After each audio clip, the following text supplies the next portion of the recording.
This is Josiah Plays Rue Valley. I believe this is part 10 of the Rue Valley series. Game is still trucking along. So let's see what progress we can make. So in the end of our last episode, we shot Alex K dead. Feeling like I had no other choice. Literally no other choice.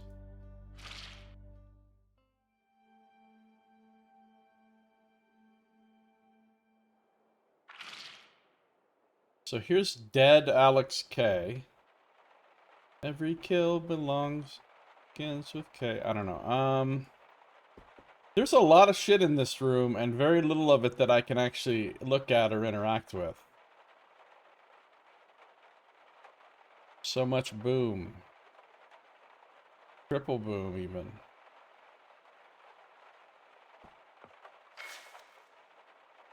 even. Several devices sit on the desk, most of them looking hopelessly out of date. Some vaguely remind you of your childhood, others so archaic and peculiar they feel plucked from a vintage sci-fi serial. You have no idea what to do, but you better act fast. You don't want to have to go through all this ever again. Look at the large metal box. The once shiny finish of the device's front panel has been dulled by half a century of dust and fingerprints. Half a century? Rotary knobs are labeled with mysterious letters and numbers, some labels faded into near illegibility. There's no way you could figure out how to use any of this before the loop ends. Look at the satellite dishes. Two compact parabolic reflectors are angled through the window and toward the sky. Intuition tells you it's best not to tinker with them on your own. Look at the cables. A handful of fabric-braided cables snake between the different machines. Several sections are wrapped with mismatched tape, electrical black tape, masking tape with scribbled labels, and a strip of copper foil that seems intended as extra shielding. Cheese it, the copper! You trace most of the frayed cables behind the desk and into the back of the PC tower.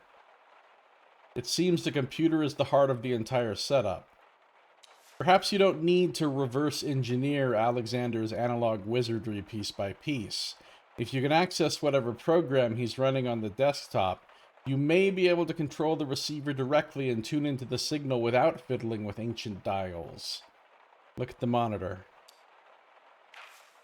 A flat panel glows with a dark-themed desktop, immediately revealing that Alex is running an alternative operating system. Hopefully you won't have to use command line prompt. Oh no, it's Linux. Yeah, right, Nox? I was thinking that too. The computer's the heart of the setup? So surprising. A browser tab is opened, paused mid-typing. The URL bar reads xenotheories.net/forum, and you can just make out the half-written post title, R.E. Why the 1983 Lantern Clouds Are... No time for this. View other running applications. An instance of WavePa version 3.4.1 is open, but the music is paused. Unminimizing a window reveals a list of tracks by some obscure artist.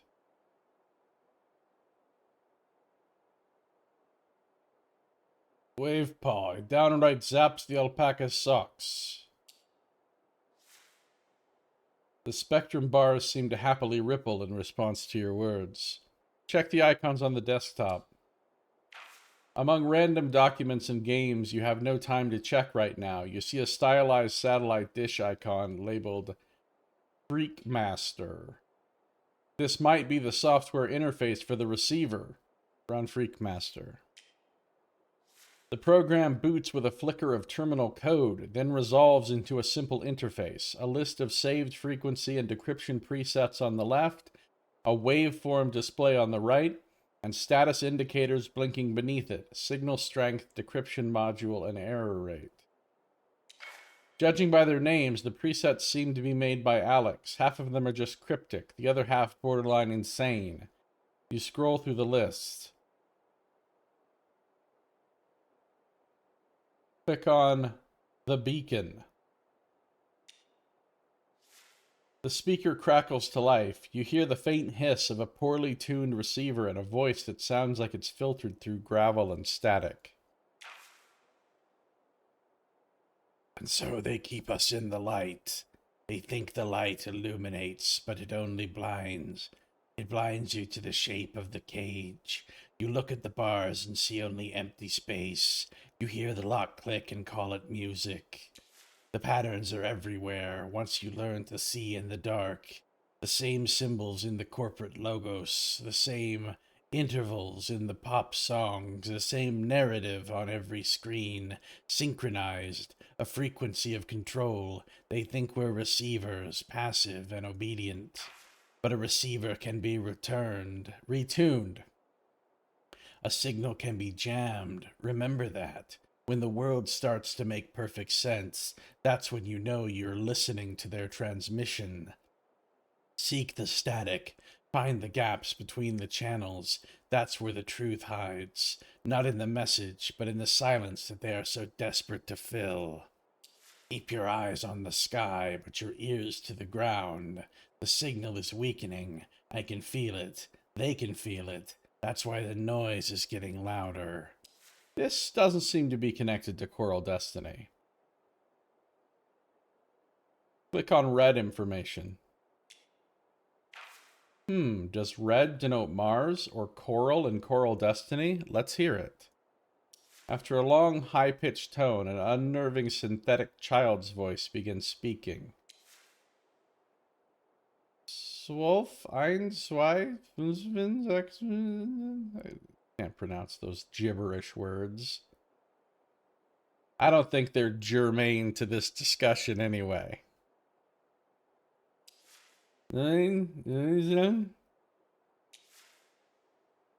Okay, I'm not even... No, I'm not doing it. No. No. No. No. A number station. Okay. Enough. Hashtag no. Yeah. Click on the Corsair cache. The radio explodes with music the moment the frequency locks in. It's not the clean stream of an internet radio station, but raw, lo-fi, and warped at the edges. The track is all abrasive energy, a sonic assault that feels both chaotic and precise. Click on K7NWN Thursdays. The radio hisses with empty static. You're not surprised, it's Sunday today. Click on CD comms. Could CD be short for Coral Destiny? Let's find out. You listen for a few seconds, but if there is anything here, it's hidden in deep noise. No, this has to be it! Continue listening.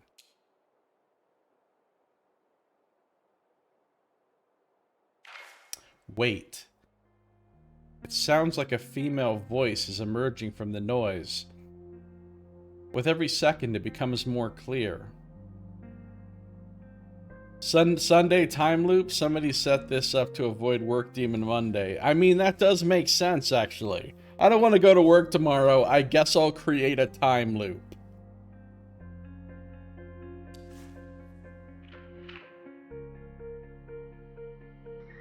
What the F? Reads 19 degrees, but I'm sweating like a pig. And no, it's not only because I'm nervous. Is this Judy? Listen, it's her. No time for being unconscious now. Who are you? Come on, Frank. Open your eyes. On your feet. Silly questions will have to wait. Who knew that these moments would be so hard? They would feel so long. I can't stop myself from rethinking everything. My whole life, from insignificant details to major decisions, all of which led me right here. So close to home. Judy, it's you. I'm going to find you. I told you it's her. But first, you need to open your eyes. Come on. Cock-a-doodle-doo, buddy. Open your eyes. The heck is going on here? Oh no. At least I'll have the best possible view, right? After so many months of just endless, rolling emptiness dotted with distant, uncaring stars, the planet feels surreal. Yeah, this must be Frank because look, I have "Don't fix Anita's car ever" as my intention. So I'm Frank right now. I have severe bleeding. I have crushed leg bones. I have punctured lungs. Something bad happened to Frank.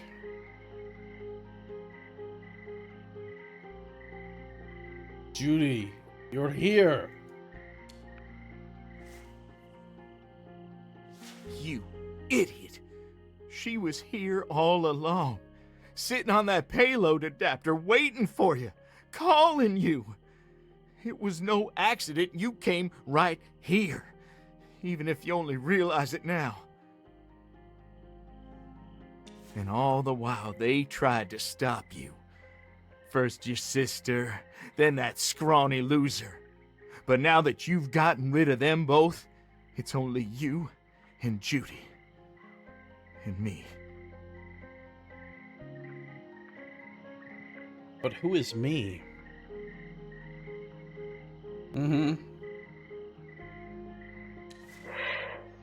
Just a blue and white disc against the darkness. It looks so small, like I can just pluck it out of the universe with my fingers, put it in my pocket, and keep it forever. Judy, can you hear me? I don't think so. You're too far away. I never imagined my homecoming like this. I was never good with words. I thought I would have more to say. But just seeing Earth,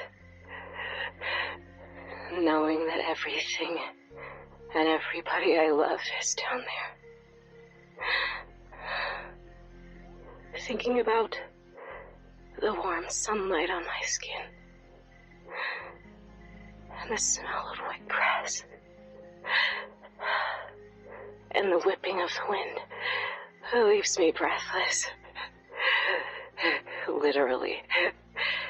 Start crawling toward her despite your condition.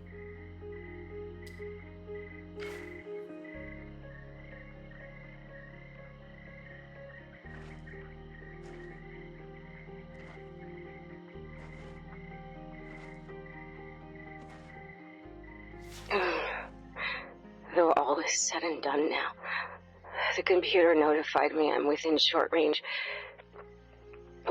All messages would be sent automatically, but since I'm still here, why not do it in person? Say a bit more. I can't hear you, Starbase 1. I was never able to fix the long-range comms, but you can hear me. I'm transmitting all my recorded messages. Now. Not like I care anymore how much power it'll drain. Anyhow, it's getting harder to speak. So, I'll stop. Judy, out. She's gone. Why is she gone? No, Judy, come back. Guiding light, mission log, Day 2, Commander Resnick recording. You know this already, Starbase 1, but let's be thorough, for the record and all that. Quick! Don't lose her again. Judy, I'm coming! Crawl toward her.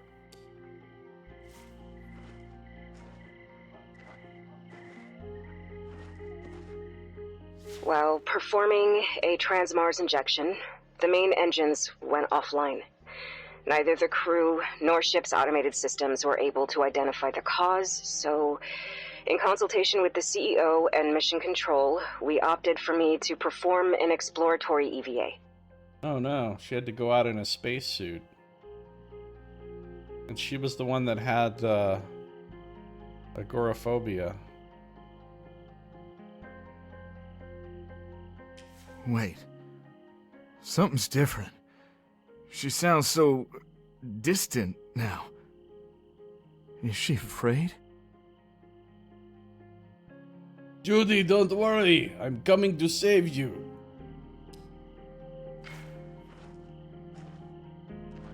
Moments out of the airlock, the ship was rocked by cascading explosions, and I'm still not sure what went wrong, but my working hypothesis is that the injection system suffered a catastrophic failure. The only reason I'm still alive and not blown to bits or into the endless vacuum is my jetpack. I was able to reach and undock the landing module with an emergency override before the ship was torn apart. Mission specialists Wolf and Hobb are presumed dead. Critical power failure imminent. The signal is dying. This is the end. Fuck! The battery's dying! Hurry up! You have to save her! Hang on, Judy! Continue crawling.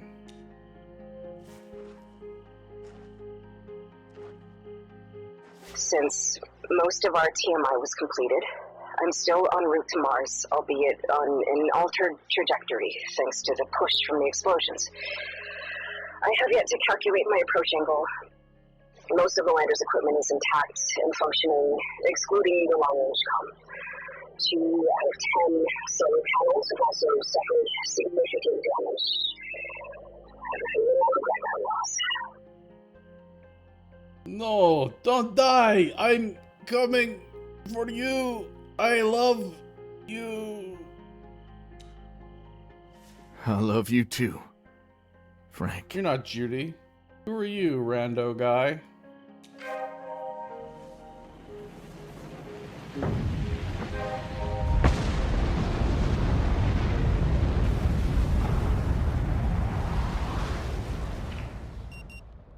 The actual fuck was all that?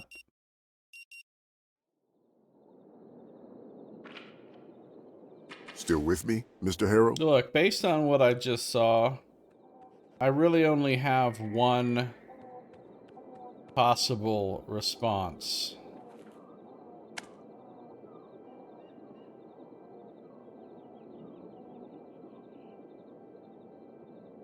And that is... what? So many watts. What just happened?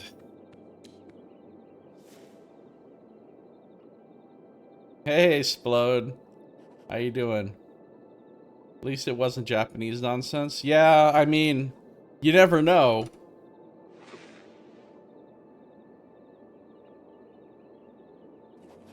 Good to see you, Splode.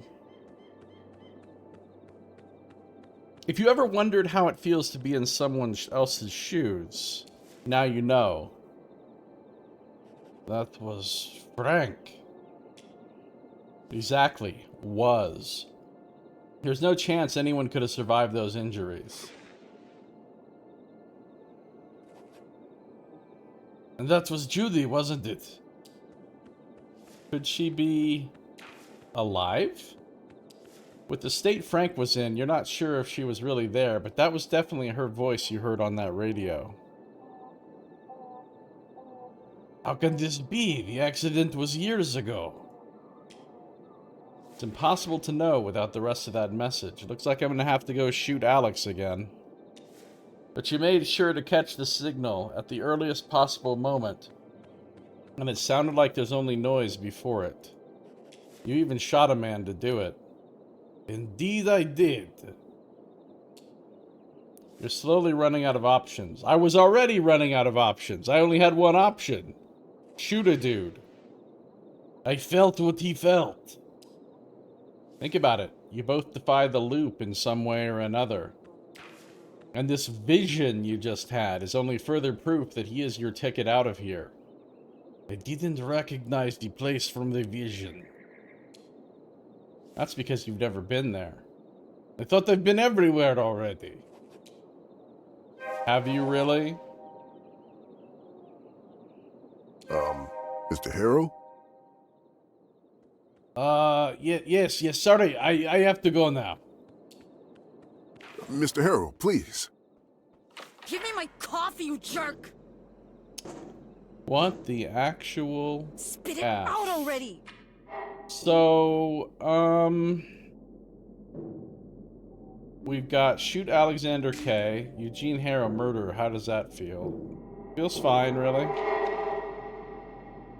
Now you know what needs to be done to reach Alex's radio equipment, though you never want to do the deed again. Once was one time too many. Besides, you've heard all that is to hear. I mean, in fairness, he shot me first. In fairness. The signal. Frank was listening to the message broadcasted from space by his partner Judith Resnick.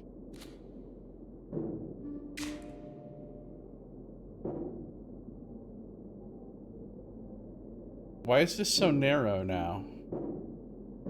He died as a result of a car crash somewhere in Rue Valley next to space debris. She died in an accident during the guiding light mission. Or did she? Or did she? If someone shoots you dead in one loop, you can shoot them dead in a later loop. That way everything is balanced. Yeah. And, you know, if it's a wolf that you shoot, then they could be a loop guru. I don't know. It's the best loop joke you could come up with, really?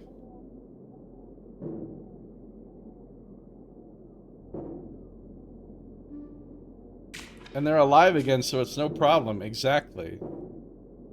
You had a vision, a flashback of Frank. He collapsed somewhere in the desert around some space debris. You have to find him.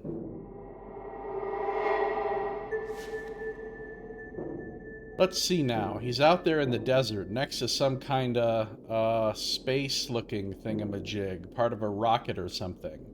How remarkably vague, and yet oddly specific. I have to find him! Begin the fast-forward montage and search everywhere. Okay, I guess I'm doing that.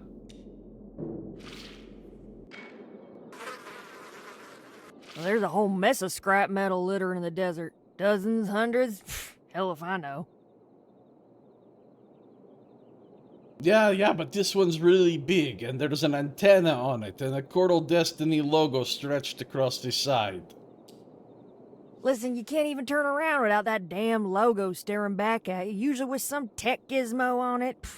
Ain't no telling what you're after.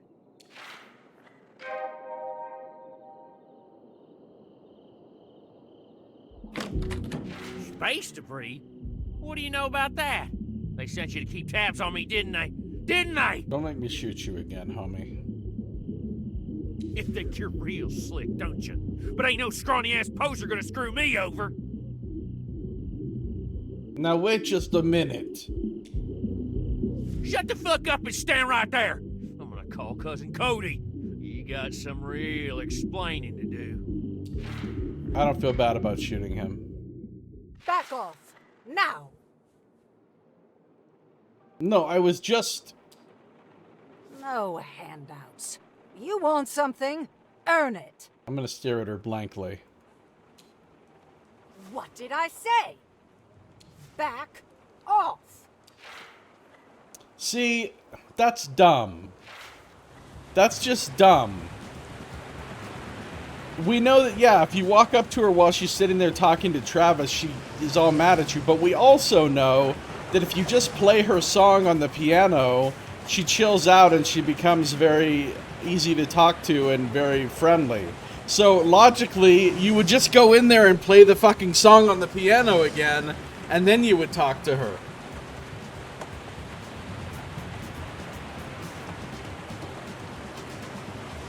Nothing here. Not a damn thing. Or at least, nothing discernible. Just empty space, the kind that holds no trace of the one above.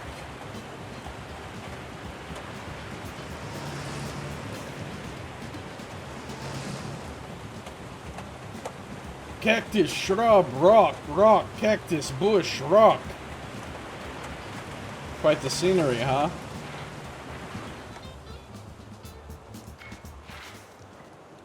Space debris? Not sure what you're getting at, Mr. Harrow. Ooh, you mean those Coral Destiny rocket bits? You know, ever since they started raining, standard property insurance turned into everything but standard. Tons of forms, weird clauses, endless back and forth. So, yeah, just like that orbital junk, we just dropped it. But I wouldn't worry about that. It's not like we're in any real danger. I've read online that the chances of a cow taking you out are way higher than, like, getting hit by lightning. How cool is that?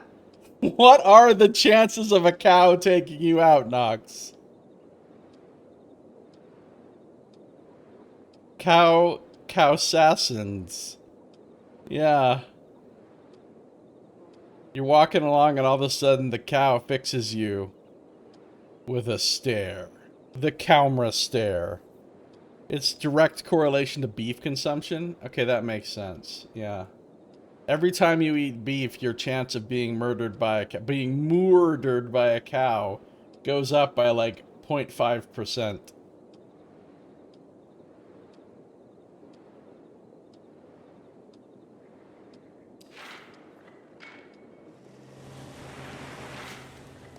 If you actually had it, your pedometer would probably either blow a fuse or throw in the towel and just lie. Any particular reason for ditching the wheels? Voluntary cow sacrifice, or...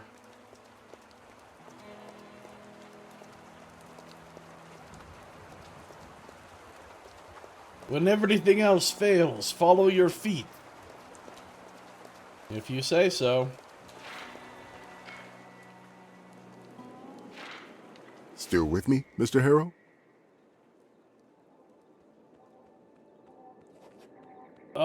I sort of spaced out, which reminds me. Oh? By all means, ask away. I'm interested in the space debris that's been falling around Rue Valley. Mr. Harrow, while your interest in local attractions is commendable, you're here for a different purpose.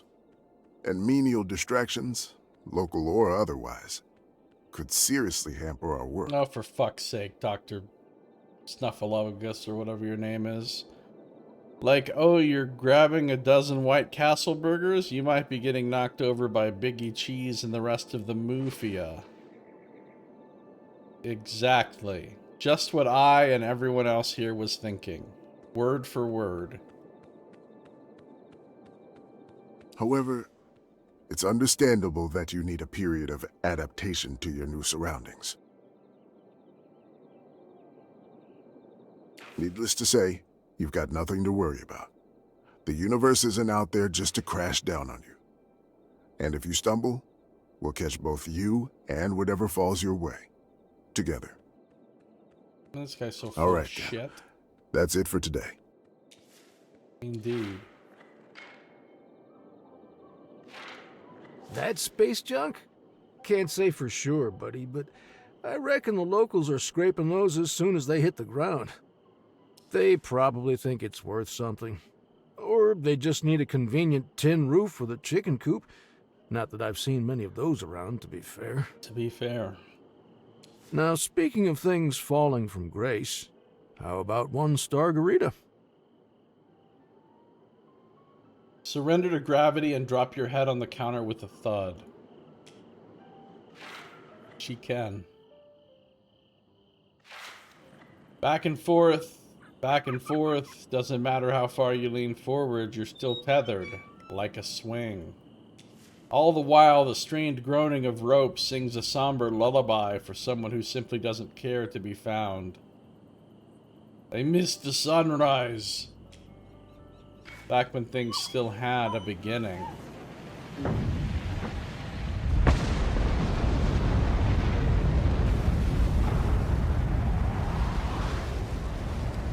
And an end.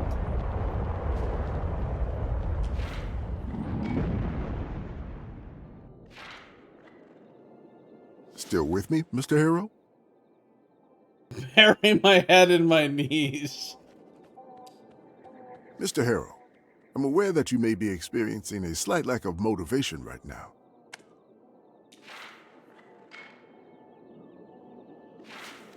Still digging for answers, or has hope joined the dead?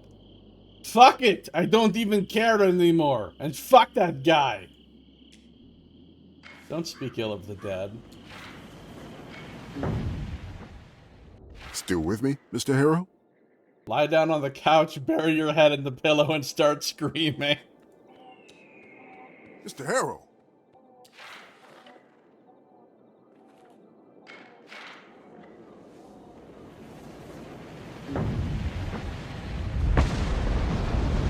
I just flipped off the explosion. Still with me, Mr. Harrow?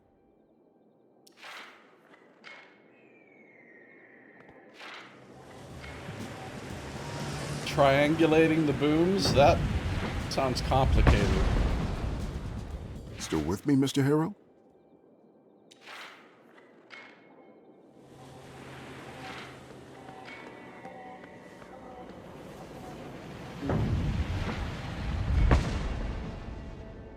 Still with me, Mr. Harrow?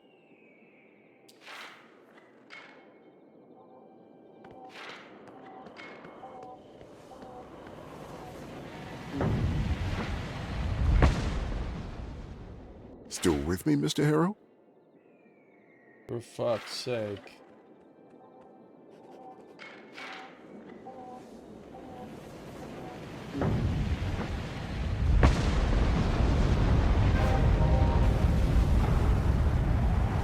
You've searched Rue Valley high and low, and still nothing.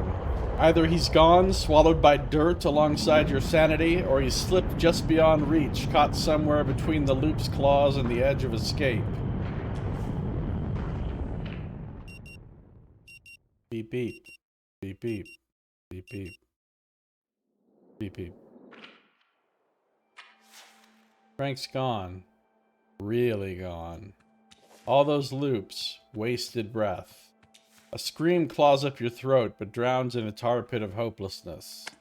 Every path leads back here, to this chair, alarm clock, and the doctor's inevitable, "You still with me, Mr. Harrow?" Still with me, Mr. Hollow? Wait, he said hollow, not Harrow. He's right. The anguish has run its course, leaving you hollow, like a bell with its tongue torn out, but doomed to swing forever. It's bored. And why would you fight? The loop grinds hope to dust. Why would you feel? It all ends in suffering. Just let the loop win. Let numbness swallow you whole. Surrender. Void of resignation. Mr. Harrow, can you hear me? It was all in vain, Mr. Hollow. Limited interactions, seeking nothingness. +2 calculated, +1, +4 introverted, +4 indifferent. So this lowers my things to a level where I actually might be able to succeed at a test. Ironically. He won't leave you alone. Just open your eyes and answer him already. Try and talk to him like the stable, well-adjusted person that you are. Nope, blocked. Yes. He gives you a concerned look. Your affect is remarkably flat. I can't even see you breathing. Watch out! He's baiting you back into this horrible, hopeless world. This level of withdrawal points to either executive or cognitive paralysis. I'm well familiar with both, good sir. But you need to forget. Forget about Frank and Judy and Coral Destiny. To forget you're in a time loop. Tell me, is your mind blank? Or are thoughts circling without anchor? Right, knocks my stats are the most balanced I've ever been. This is literally the best mental health I've ever been in.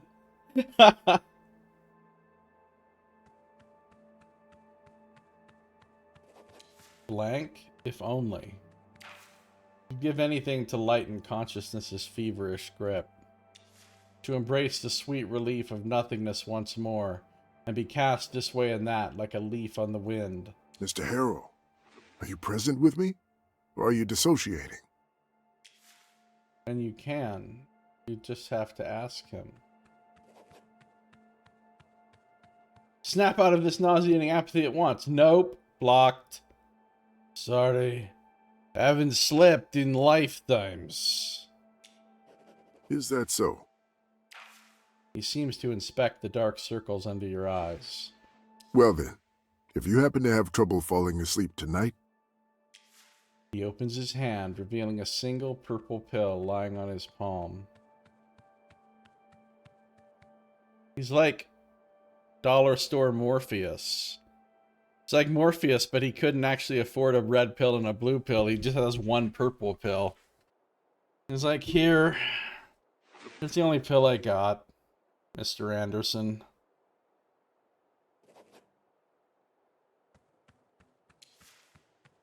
There's no reflection in his glasses. Above them is a pair of bushy eyebrows. Reach for the pill. Remember, what I'm giving you is a mild, non-prescription, herbal hypnotic drug. Nothing more. Take it. Hopefully, it'll help you calm down and get some rest tonight. We'll continue tomorrow. All right, then. Now, you only need to pick up the key card for your room. And I'll call the receptionist to make sure everything is in order. Sounds good? Thank you. Get up and leave the room. I'll break you open if I have to. Void of resignation.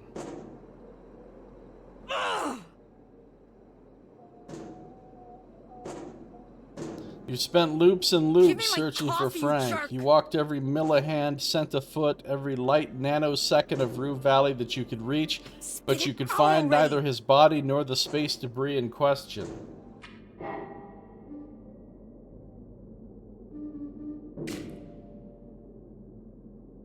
Hold to give up.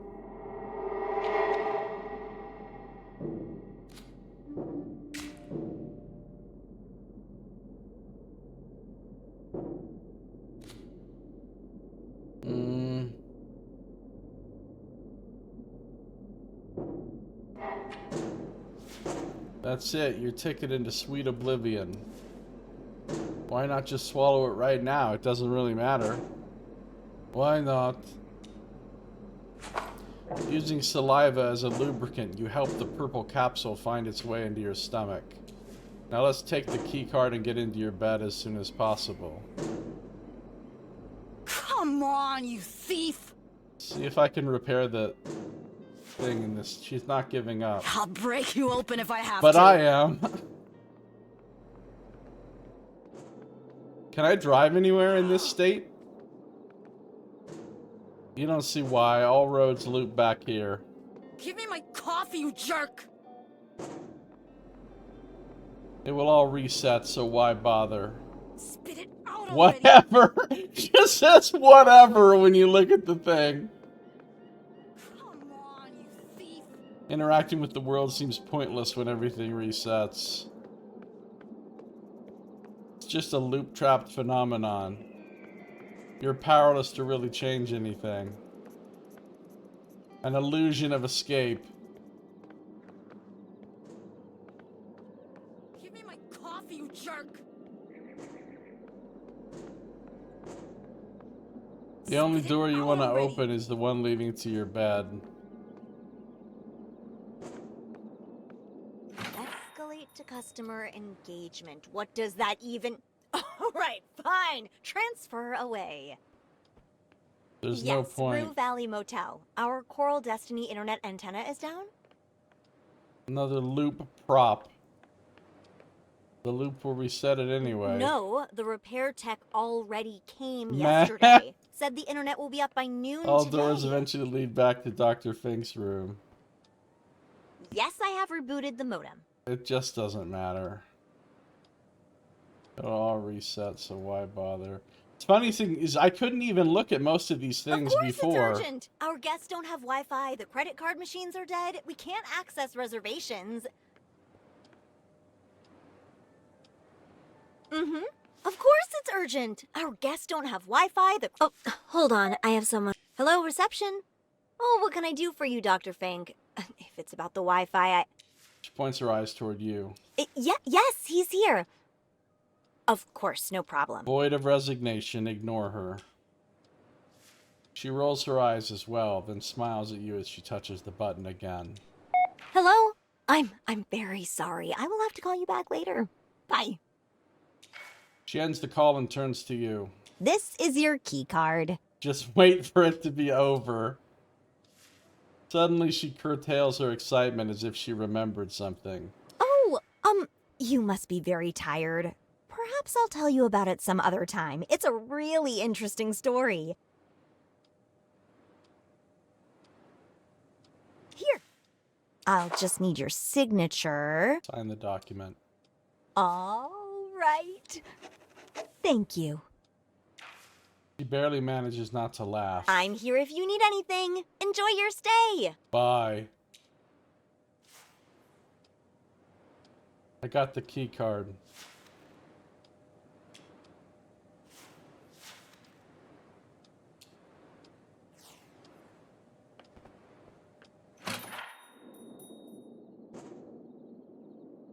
Come on, you thief!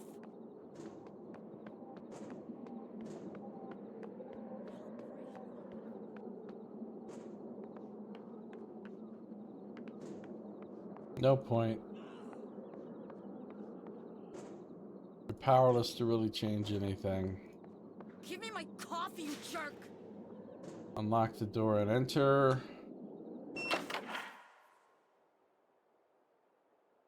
Like, there's all this stuff in here that I couldn't ever click on before. They're fogged with spots that no rinse cycle could erase. There's no point. Another loop prop.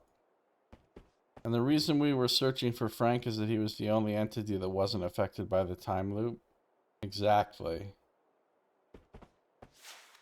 On the folded sheets lays a dusty suitcase. Your suitcase, the smallest one you own. Put it away. Finally, we can flop onto the bed. My favorite activity in real life. Sweet nothingness awaits. I'm not even reckless right now. This is the first time I've ever not been reckless. So I can crawl into the bed.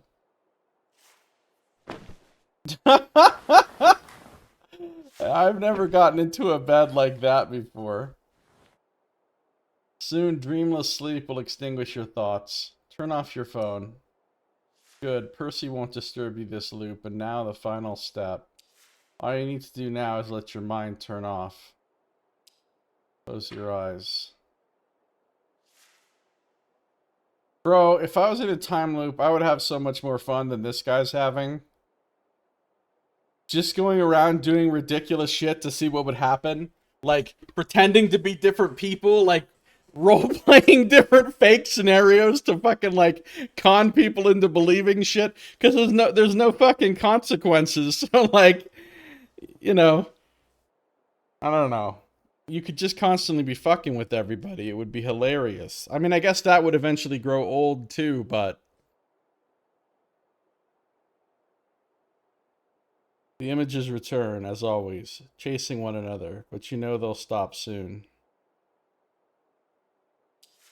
And as your thoughts begin to slow down and your consciousness lightens its feverish grip on you, you feel a dull gratitude for Dr. Fink and his purple pill. Forget.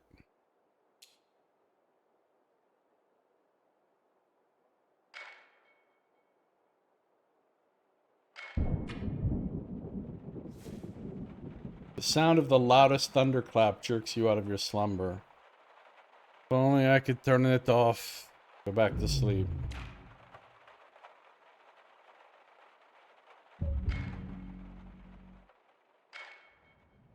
Keep blasting away Signal Guy to see what else is on his computer, etc. Yeah, set little fun challenges for myself, like, can I kill every person in the valley before the time loop ends? Or, let's see what happens when I set these buildings on fire. See if I can get a job at the bar. See if I can get Cody the sheriff called on me early enough that he can actually come arrest me. Sounds like it's time. Already?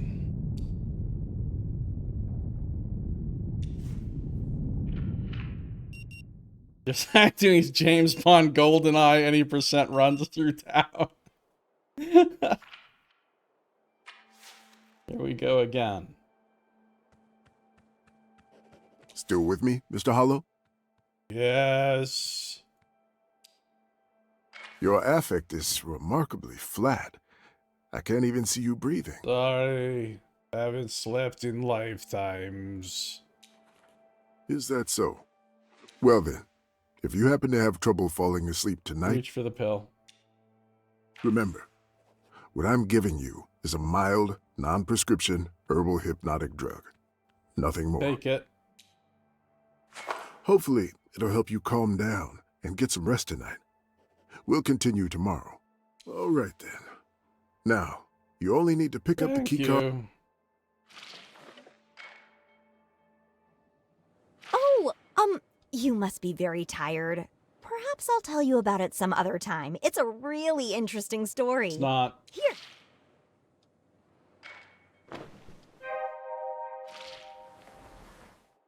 Force the pill down your throat.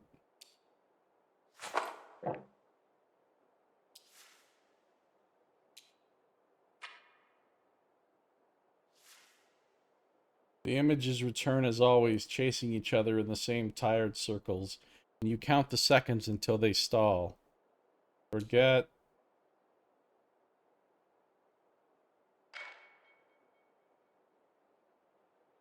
Remember, the real escape from the time loop is the friends you made along the way. 8 more minutes.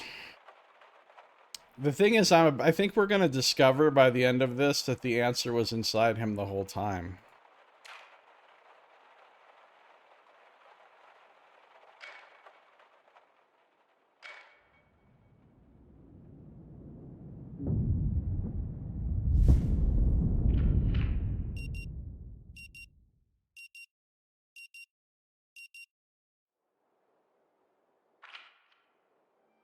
Well then, if you happen to have trouble falling asleep Reach tonight, for the pill. Oh, you must be very... Here. Nope.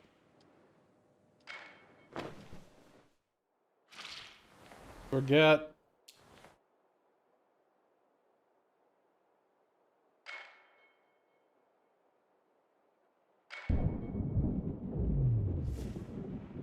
Go back to sleep.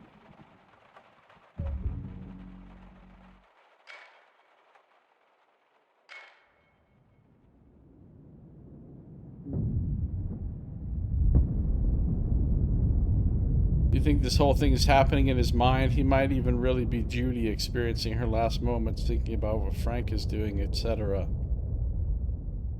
Yeah, it's hard to say.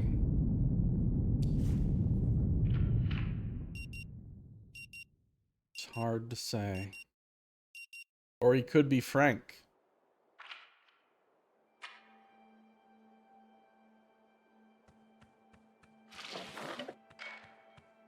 Listen, I know what I'm talking about. You're a... No, I don't want a customer satisfaction survey. I want the internet! At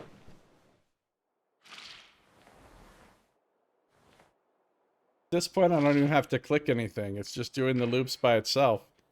Awesome. This became a very chill game. I can just sit here. Hi, yes, Coral Destiny Antenna, Rue Valley. The text said it'd be up by noon today, but it's 8 p.m. now.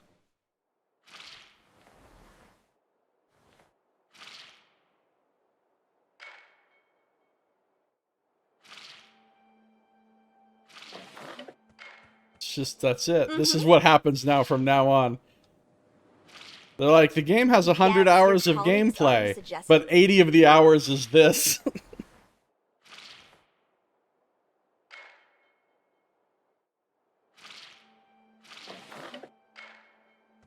Physical antenna, yes. On the roof. Yes, the roof.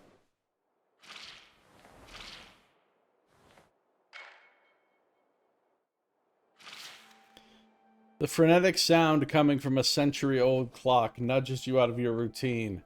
The stale air coats your tongue. Still with me, Mr. Hollow?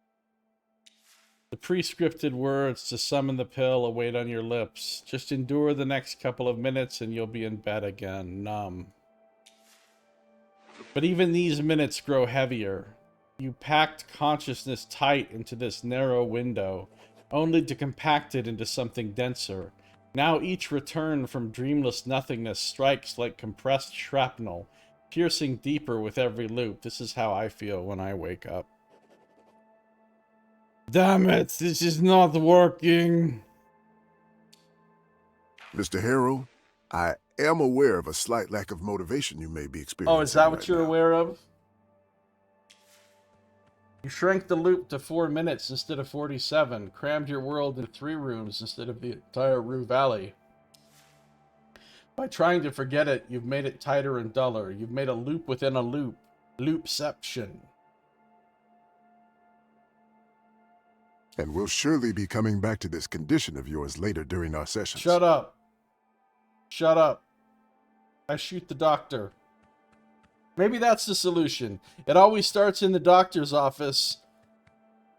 Maybe if I shoot the doctor, it'll end the loop.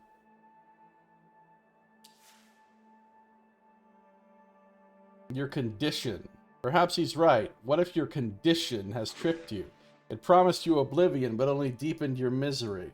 But for now, I just want you to acknowledge its existence and try to stay aware of it at all times if possible. All right, doctor, I'll do it. I'll stay aware of my condition at all times. Focus on the void.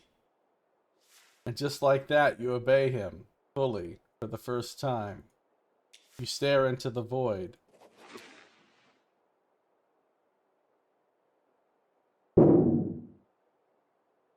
A muffled sound of metallic clanging from the outside infiltrates your awareness. The old vending machine. You've heard that sound so many times now, but as the loops went by, you almost forgot about it. But that's not the void. Refocus on the void.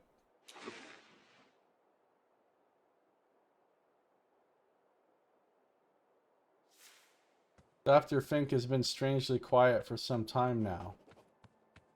Is he waiting for me to say something?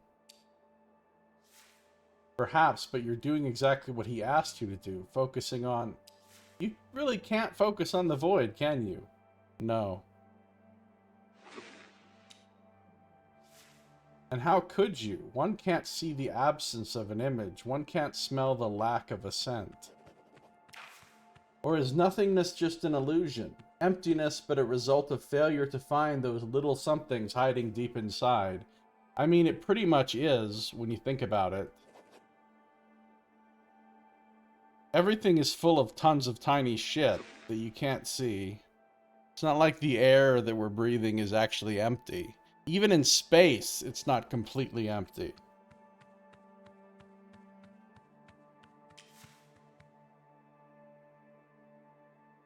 It is possible to find something even inside the most hollow thing. Is it possible? Only by observing it over and over again until something eventually appears? Being aware of my condition means noticing everything that survives inside it, despite it. That's very perceptive, Mr. Harrow. We're just meditating now. He seems satisfying, and in one short moment you feel a strange connection to him, almost as if he finally understood you're trapped in a loop. And what survives? He's asking the real question here. Is there anything outside the void, anything that still makes you glad to be alive? Making mistakes, exploring, fixing things, learning new skills, listening to people talk, reading books, listening to music. I like reading books. Yes. Anything else? I like listening to people talk. For sure. What Oh, else? do I just have to pick all of them, man? How many do I have to pick? Guy, learning new skills. Why not? And if I may add, getting to know yourself, becoming a better person. No, I don't like that. And countless other things, small and big. Things that make life worth living. Sometimes it takes a lot of effort to do any of these. Sometimes it's even hard to decide which one is worth it. Not sometimes, homie. Every fucking day. Every fucking day, sir. But in the end, it doesn't really matter what you choose. One of my patients enjoys drinking a glass of lukewarm water first thing in the morning. Well, he's a savage, and he should feel bad about himself. You ask why? I don't know, and it doesn't matter. They somehow started doing it, continued doing it, and with time they learned to enjoy it. That's like me, turning on the little light in my kitchen and saying, "Fun light." Why is it fun? Because I just decided it would be fun. And then it became fun. A glass of lukewarm dump water? Ugh. But one thing is certain. Completely giving up is never worth it, Mr. Harrow. I mean, you don't know that. Nobody knows what happens in the oblivion of death.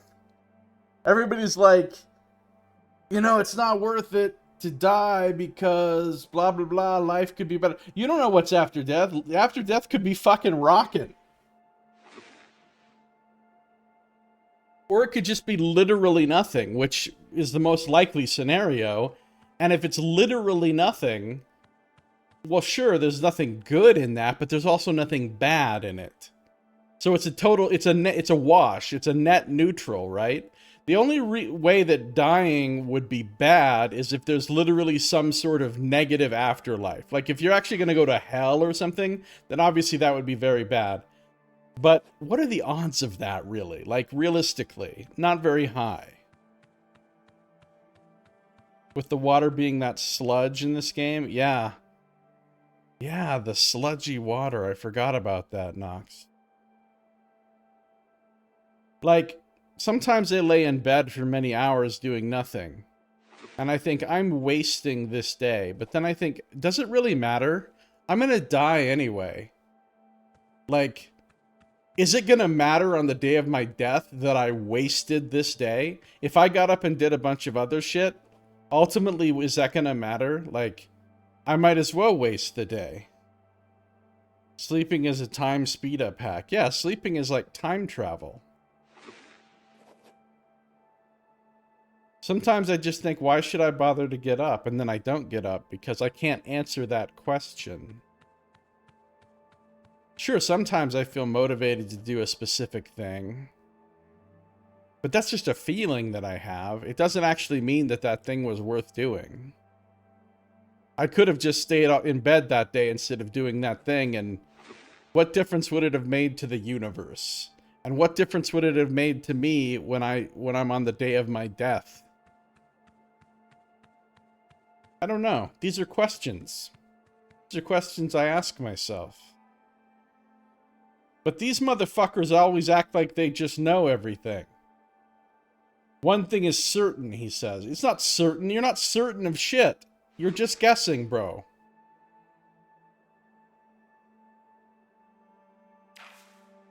You may be right. Trying to shut yourself out of this miserable world hasn't made you feel any better. Perhaps you can't escape the loop, but there are things to do, sensations to experience, emotions to feel. Yeah, and a lot of them are bad. A lot of those sensations and emotions suck. So, you know, let's not rush off to every possible sensation and emotion. It may look pointless, but you have to try. You have to make yourself try. And the irony about it is that the character stats are the most balanced they've ever been in this state, right?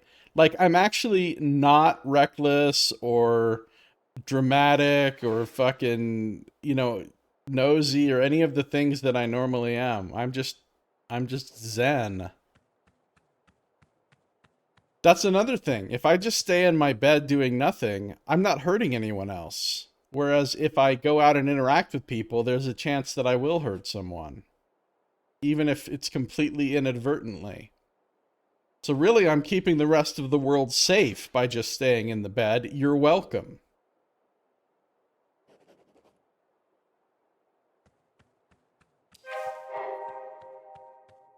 New idea gained, one loop at a time. What is this? Seems like for the time being, Rue Valley is your new home. Well, yeah.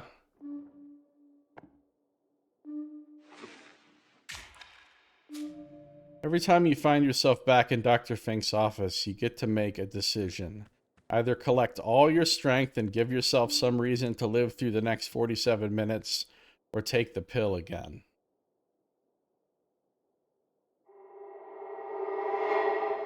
Mr. Harrow, can you hear me? Yes. Yes, sorry, but I have to go now. Mr. Harrow, please. Calm down, sir. You'll see me again in 47 minutes. Spit it out already! Really? Just figured that out? So now I have a new lease on life, you guys. Come on, you thief! New lease on life. Just leave the car parked at the motel and just walk. North, south, it doesn't matter. Just spend the loop on foot. Besides, you read somewhere it's an instant mood booster. I mean, that's actually kind of true. It's very hard to take a walk and not have it improve your mood in some small capacity.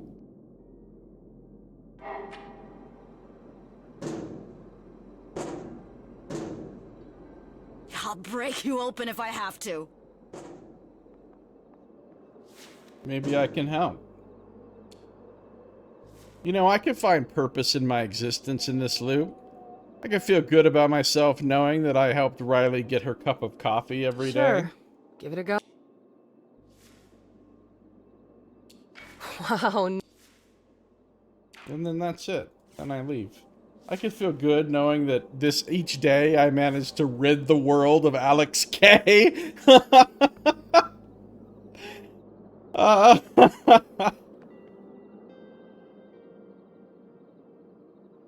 And before taking this random walk, it's going to... Yeah, it's going to end up revealing the crash site. I was thinking that too, Nox. I was thinking that too. Can I even get in the car? Oh, I can. Okay, so I'm not, like, forced to walk somewhere. Let's look at the ice machine. The machine wheezes in suffering. It's coiled like a sleeping serpent. Can I look at all this stuff that's in here now? So now I can look at all this stuff, but I'm no longer in the grip of malignant indifference. Too conveniently placed, like bait for whoever's next to stumble. Why would... No, this isn't about payment. This piece screams hello? hotel chic, glaringly out of place here. Hi, yes. The rules my stare problem... down at you, judging, Again? knowing you're breaking them. Stacked like bunk beds, all past their bedtime. I know what's happening here. They just patched this game. A very small patch to fix a couple of bugs, but they said they added some more environmental descriptions to the game. Text said today. Of things you could look at, and so that's why all this stuff is lookable, addable now, like it wasn't before. Mm-hmm. Papers hang stabbed like warnings, edges curling as if trying to escape. And by lookable, addable, I mean lookable, addable, which is definitely a word. No, I don't need to unplug the modem. Of course, I've rebooted it 12 times already. Clearly meant to represent someone, or at least someone's idea of them. No, I didn't misconfigure the firewall. Letters spell DIY experiment louder than they do Fleming. There's nothing you can do to help me? How about Once an checking all-in-one your tech log marvel, now a bulky, groaning relic of buttons and paper jams. Oh no. It's from Nox's work. Mm-hmm. The work demons have had their hands on it. Lookable, addable.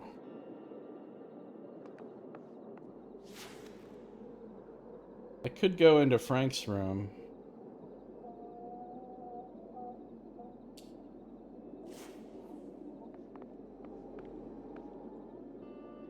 But am I gonna see anything new and interesting in there? Screw it.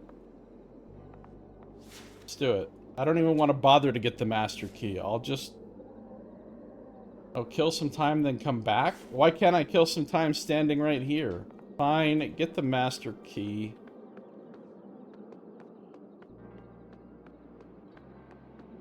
Get the master key from this Homus Magomus. For some reason, this fire extinguisher reminds you of that old pop song. Which old pop song is about a fire extinguisher?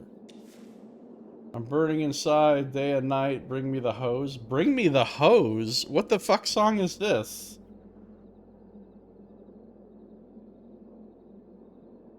Turn me into a landslide, I guess. Amazing. You still remember that ridiculous summer hit from a few years back. Could have come in handy at a nightclub if there were one anywhere around here. Hashtag making shit up. Alright, listen, Jason, I need that fucking key card from you. All right. Let's see. Ah, it's right there. Nice. Where is your god now, Jason? Where that came from, really. Now there's junk I can look at in here, too. Is he gonna go around everywhere and look at all the random objects now in the game?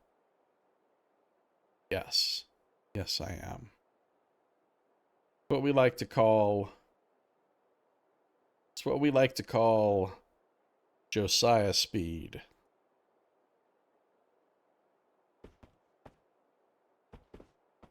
They're fogged with spots that no rinse cycle could erase. The red digits sting like a fresh cut. Moody charcoal scratches, perfect for lobby walls and hotel art. Half appliance, half fossil, stubbornly resisting the march of time. Landline telephone. Oh, a little toilet plunger. Hiding in its grim corner, bristles ready, dreading the next indignity. Taking a shower would do little but make you smell more potent. Just hangs there, carefree. Smug and unbothered by the filth, probably because it's empty.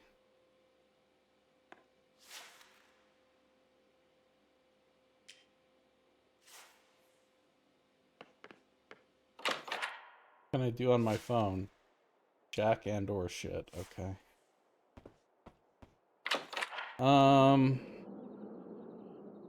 Let's go to Frank's room. Zoom, zoom, zoom.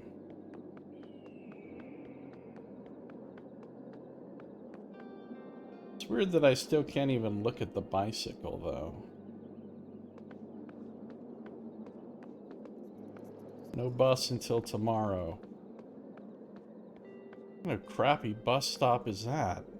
Doesn't even have a daily bus? Oh, I guess it's already 8 o'clock at night. So, never mind. That makes some sense. Master key card, let's go! What do we have here? A stack of popular authors' books on flying, space travel, and life beyond Earth. On top sits a copy of Famous Air and Space Exploration Disasters. Look for the guiding light incident. No mention of that accident. The last one listed is from 2014, an airplane that vanished into thin air and was never found. You remember it well. You even wrote an article about it. Skim through it. The book is worn and creased, as if someone's read and reread it countless times. No notes, no underlining, nothing to mark a favorite page. Kind of weird if you have a favorite page in the story of unknown disasters or whatever. A motel room is no place for something like this, especially when it's occupied by someone unstable. Is that like a fucking tank of gas? Like propane or something? Other than mentions of the guiding light mission accident, it's just a bunch of technical mumbo jumbo. It's a popular science magazine, and this issue is dedicated entirely to space travel. He's really obsessed. To the touch, it feels full of clothes, dreams, and desperation in equal measure. I do like to keep my laundry basket full of a certain amount of desperation at all times. For some reason, they remind you of home, and a rare, quiet kind of relaxation. Alright.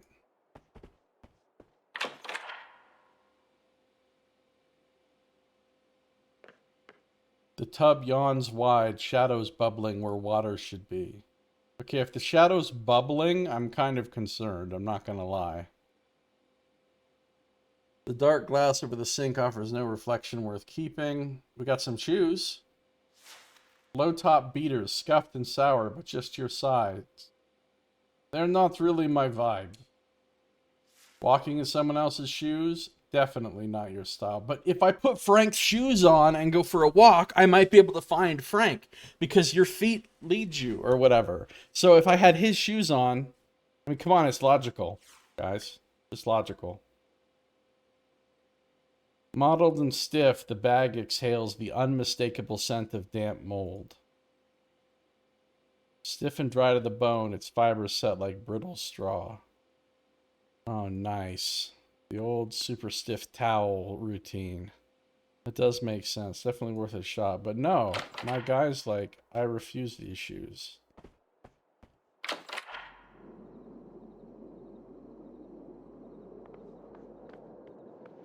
Alright, we're gonna go for a walk. Warmer is buzzing softly.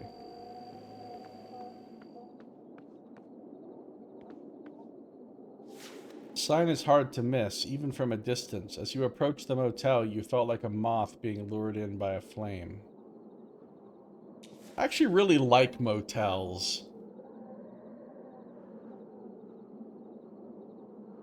Like, the seedier they are, the better. I really enjoy staying in motels.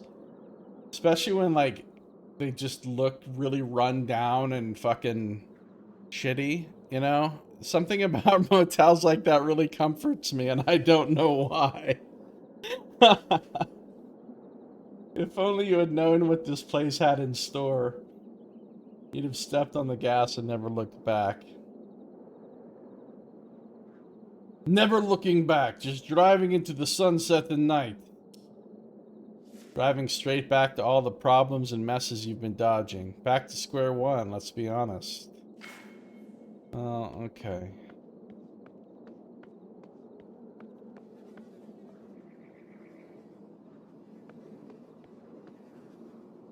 Garbage probably thrown out by the residents of the motel and forgotten by whoever was supposed to pick it up.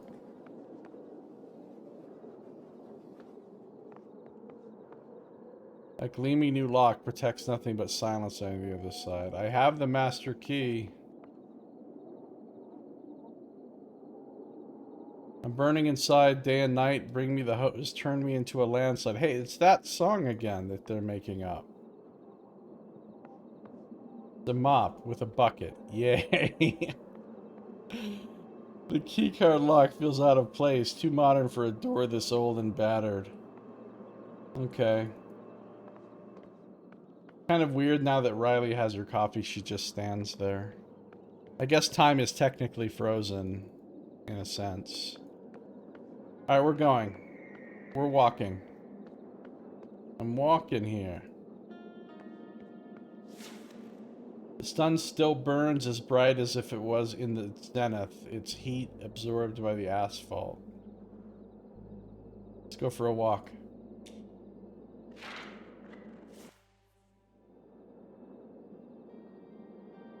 Taking a walk, taking a walk, taking a walk, yeah, I'm taking a walk.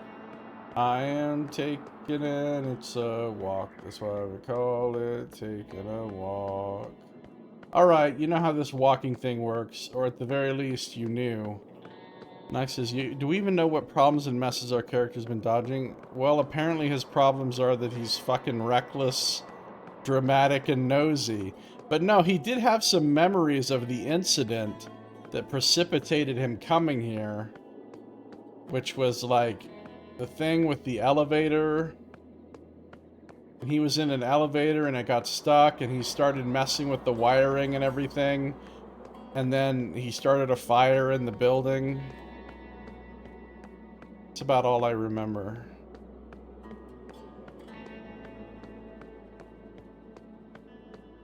Continue. One foot in front of the other, muscles tight, and again and again. One thing that's cool about walking is you don't really have to think about it, right? Like you can think about literally anything and your body will just kind of keep doing it without any actual direction.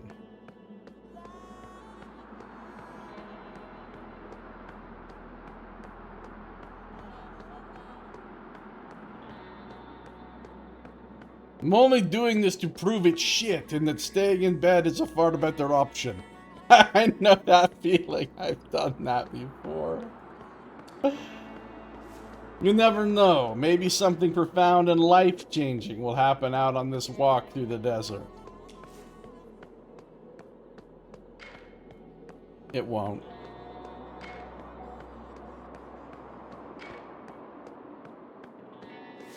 I too have gone walking out into the desert. I got pretty far. Then a highway patrol officer found me walking along the side of the highway and picked me up and took me back to town. That's my walking in the desert story. Your muscles are already burning with the effort. Seems that lethargy kills more than just the mind.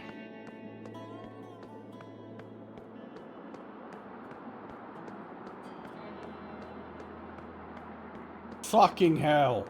Walk on. At least the sun is starting to set, so you'll be spared the warmth of its life-giving rays.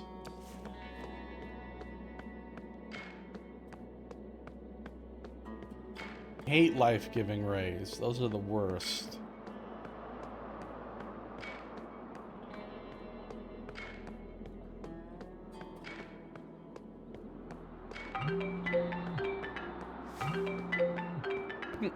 Can't. Walking. Percy right on the money. Reject the call. There's no way you can multitask now. Just setting one foot in front of another requires every crumb of effort that remains. Especially since there's less and less light and more clouds. You'll have to shamble along in darkness. The best time to shamble along. I'm just trundling.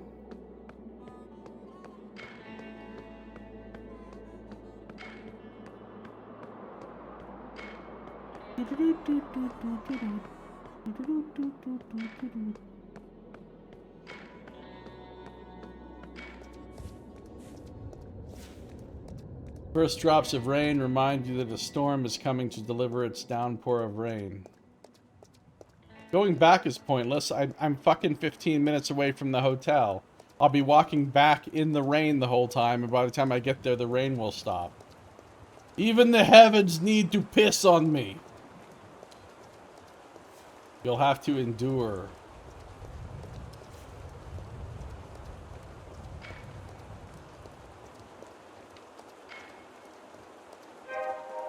I'm soaked. Now I'm back to being impulsive, reckless, and impatient.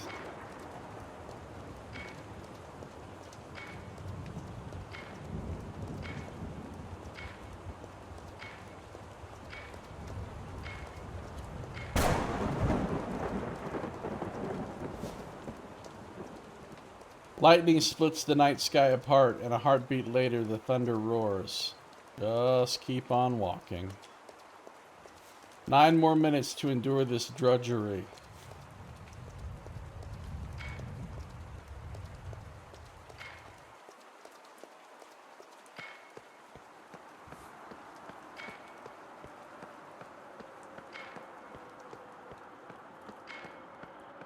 How come there's never any other fucking cars on this road?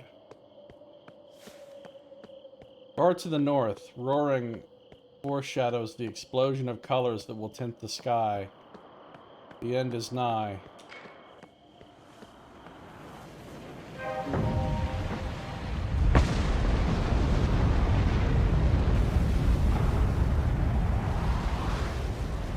I did it. That's what matters. Trying is half the battle, and the result was far from your worst loop.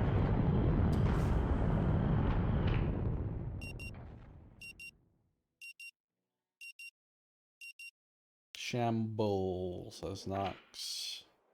Still with me, Mr. Hollow? Why are you always calling me that now instead of Mr. Harrow?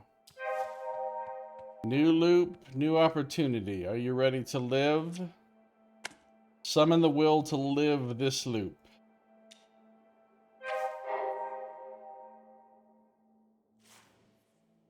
Alright, what? That's it? Just this one thing?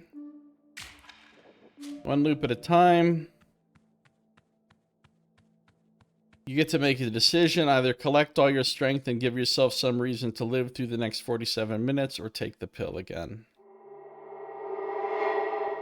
Mr. Harrow, can you hear me? Bro, the fun thing to do with a time loop is go around to the people and just keep asking them a bunch of questions about themselves.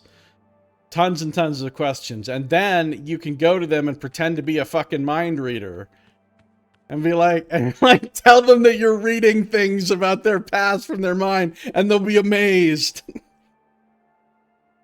Come on, like, how have I not done that already?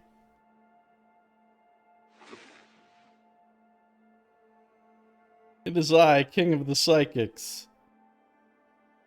Yes, sorry, but I have to go now. Just don't.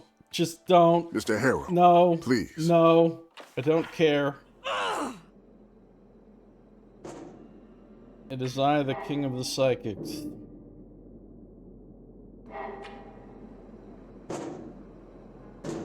You know, then you have fun, like where you try to get the sheriff to like arrest other people and stuff. See if you can somehow engineer a gun battle between the sheriff and Alex K. Like, come on, there's so many little projects you could take on in the time loop. I'll break you open if I have to.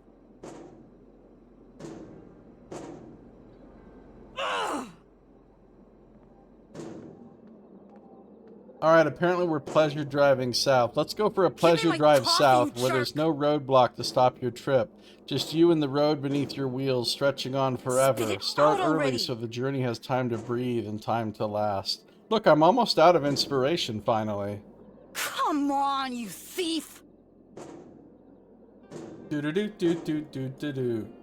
break you open if I have to. Let's go for a drive.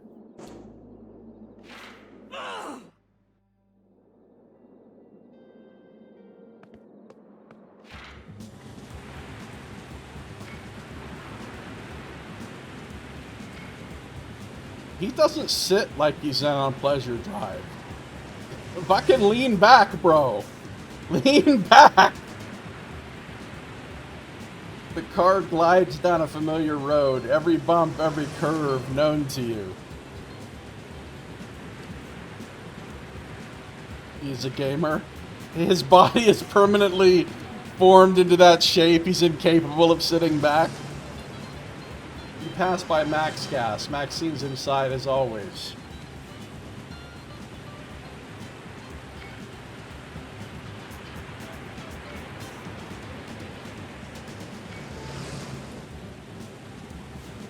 The sun is setting. It'll be dark soon.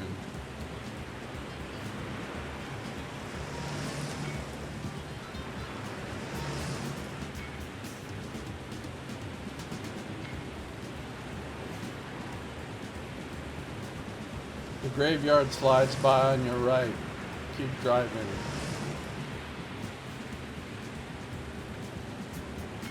The fact of the matter is, the game has never allowed me to drive south of the graveyard.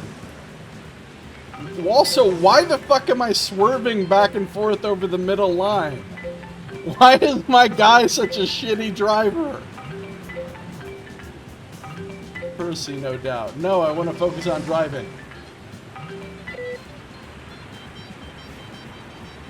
At last, the sun dips below the horizon. Clouds gather like a flock of sheep, drifting in the pan of twilight.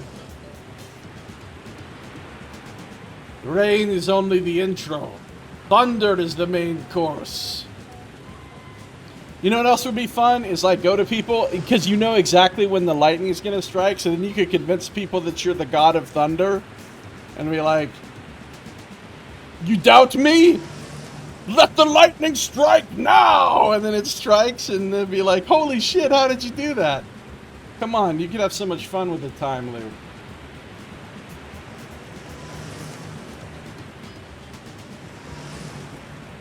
Josiah's Loki and Thor combined.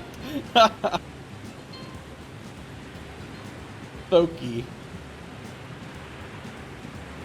Are they even aware of the lightning strike, though? I guess that's a good question, Knox. None of them ever seem to react to it. It doesn't matter. There's nowhere to rush. Just keep driving. A little more focus. That's enough.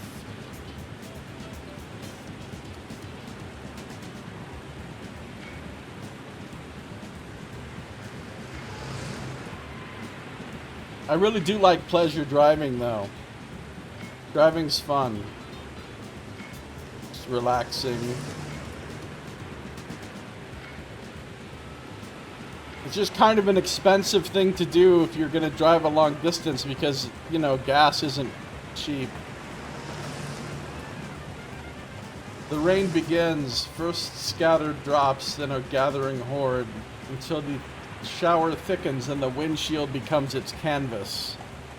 Like driving through a never-ending car wash. Except it is ending. But whatever.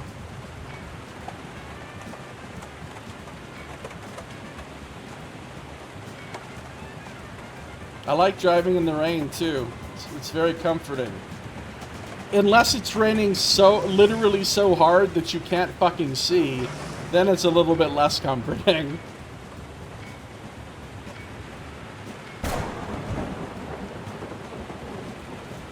It jolts you, but only faintly. You can almost predict the second it arrives by now.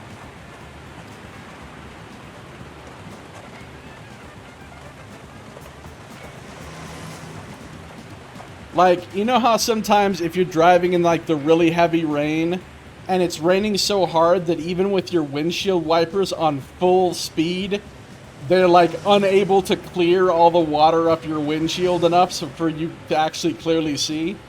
That's always exciting, especially if you're like driving 65 miles an hour on the freeway and that's the case. That's like, hey, just hoping not to die.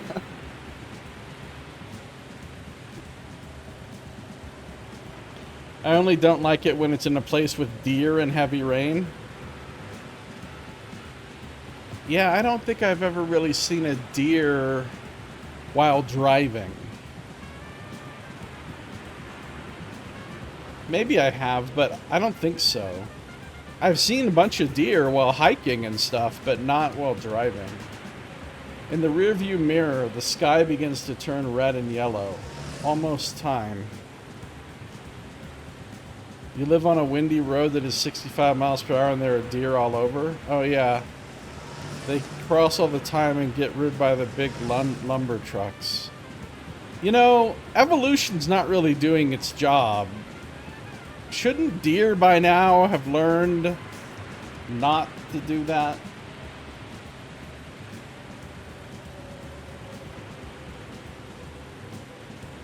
I guess it hasn't really been that many years since cars have even existed. And evolution takes a long time. So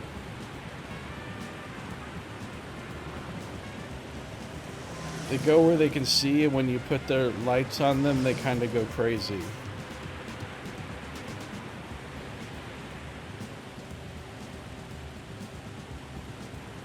In the rearview mirror, the sky begins to turn red and yellow. Almost time.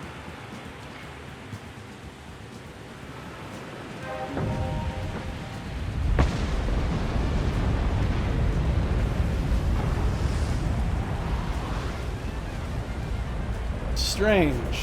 You realize you've never done this before. Always moving towards something, always with a goal in mind. Never simply going nowhere. Nowhere turns to somewhere eventually. Maybe I'll take a road trip, you guys. I haven't taken a road trip in quite a few years. Maybe, or maybe nowhere is exactly where you've always been headed. After I move back into my old apartment, which theoretically should be pretty soon. Maybe nowhere is exactly where you've always been headed.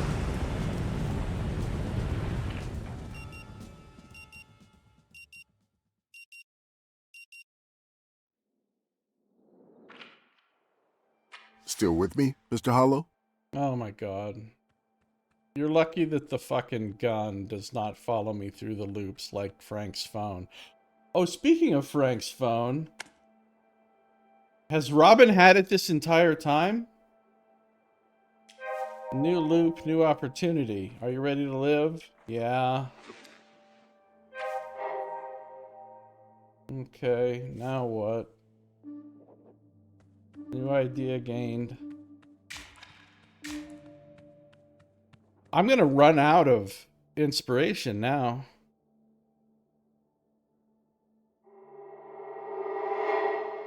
Mr. Harrow, can you hear me?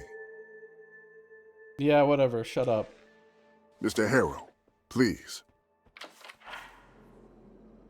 Take a walk through the cemetery. Give me my coffee, you jerk! Look, we're coming up with some dumb ideas.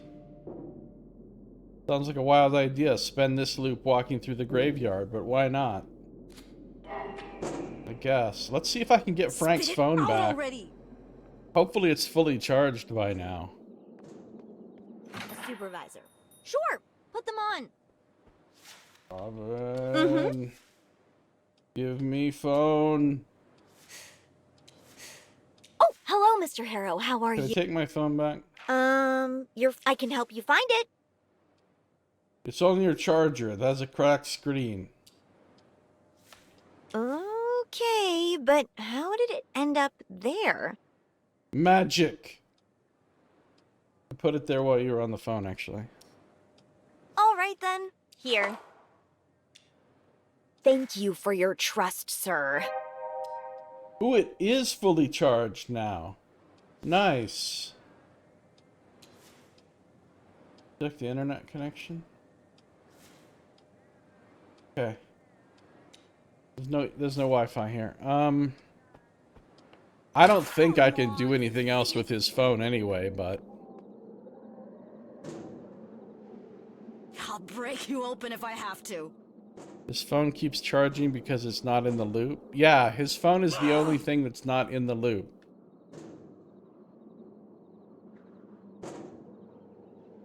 Give me my coffee, you jerk! Like, as long as I've got it on me, every time I restart the loop, I'll still have it on me.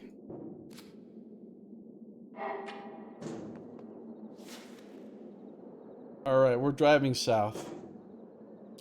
We're gonna see what's crack-a-lackin' at the max gas. Out already.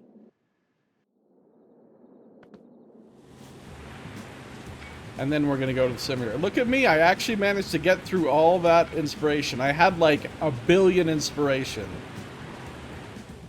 And I managed to get through it. Feels good.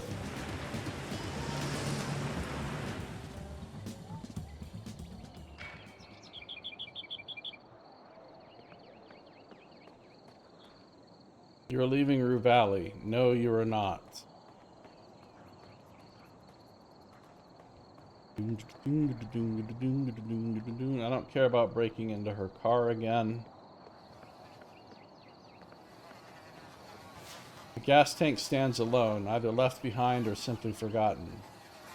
It might be full, ready to blow and turn everything nearby into hellfire. See, there's no chance I'm going through this many time loops without shooting that tank.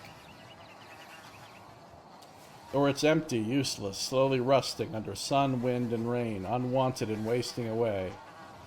It's full. Just like you. Full of shit. Overflowing, but it wants more. We got some tires. They look completely worn down, just like your life. Look, even if I put these tires on this trailer, it still won't be ready to go on a journey. Because then it will be retired.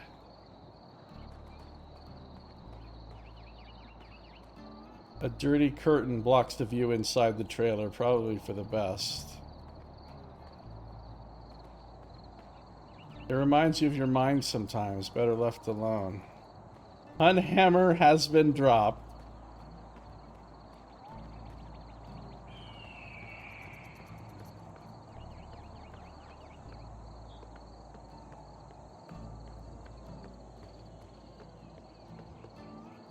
For better or worse, you've got more than enough gas to keep moving for the next 47 minutes.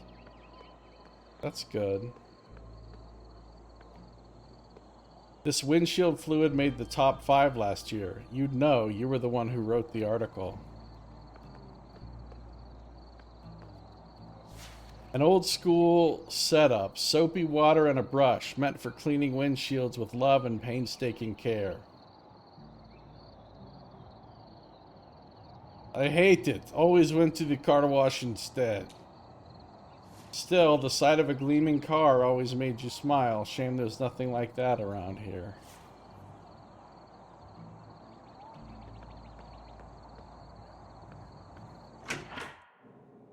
Oh, I can see what's in here finally. So many flavors to choose from, yet none that you like. That's not true. I like them all. The cat's still dangling and you're still here. Fantastic. Oh, what do we got over here? Glossy stacks that waste time and money, time loop or not. You can't waste money if you're in a time loop. They look delicious, but there's no expiration date. It's like, look, you just have to trust in the people of the convenience store. Like, they would ever sell you something that's past its best usage by date. Come on. A casually abandoned ledger lies on the counter, left out like a leaflet or a cheap magazine. She either feels completely safe or the sparse numbers aren't worth protecting. You hope the drawer opens with a satisfying zing. The monitor cycles through cameras covering every inch of the gas station inside and out. No wonder Maxine rarely leaves the counter, if ever. Even with all that text, Frank still managed to disappear. Yeah. Welcome to Max Gas. You need some help getting gas in that city car? Okay, nothing new to talk to her about. Alright, I'm out. I'm going to the cemetery. You can't stop me. Don't try to stop me. I'm going to the cemetery. Don't try to stop me. Oh wait, while I'm here, since there is Wi-Fi here, let me just make sure there's nothing new I can do with Frank's phone. Check the connection.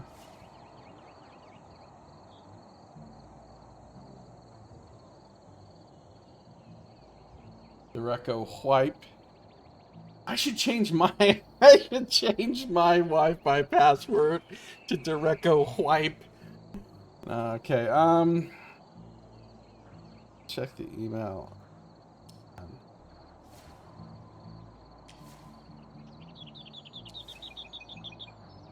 Okay, no, I don't think there's anything new here.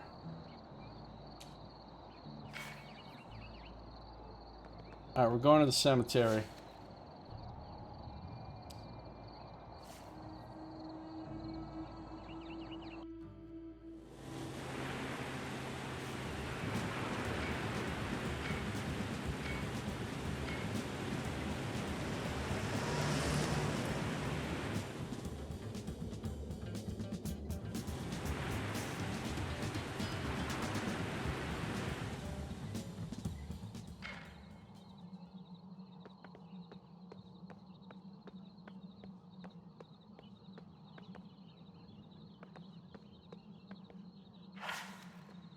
Amid the silent rows of stones, your feet wander at the whim of the winding paths.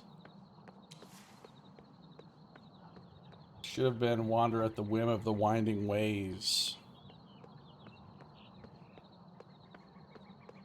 Gravel whispers beneath your shoes, a fragile rhythm in the vast, muted expanse of marble granited memories. Why am I even here? Who just wanders a graveyard? Emo people. Perhaps walking here isn't about remembering or forgetting. Maybe it's just to feel small for a while.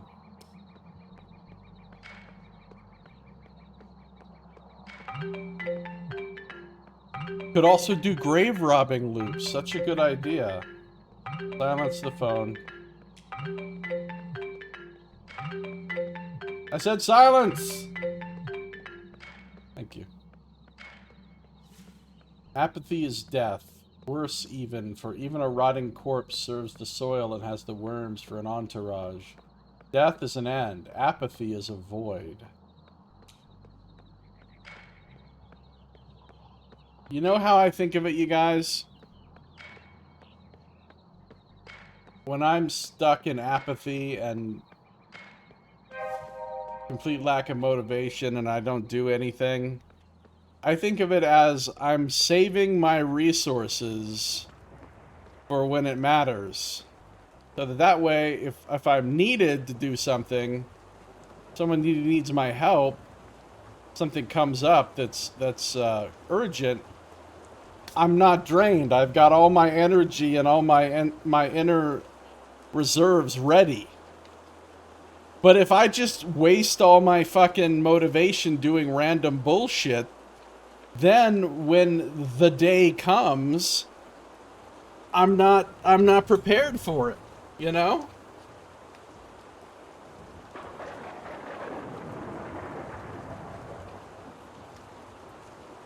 The rain drapes the scene in silvered stillness, makes every stone gleam, every shadow tremble, and every step feel like a careful echo.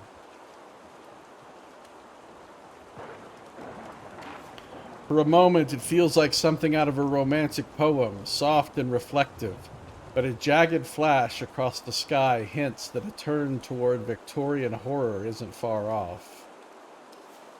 A stone angel tilts its head as if watching, poised to say something, though you figure it's too polite to interrupt your stroll.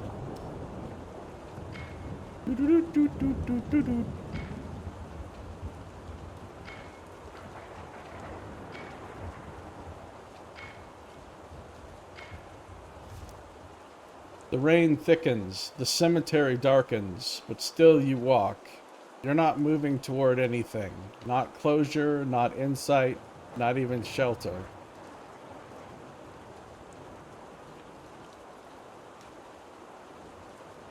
Just forward, and that unbroken line is starting to feel tolerable.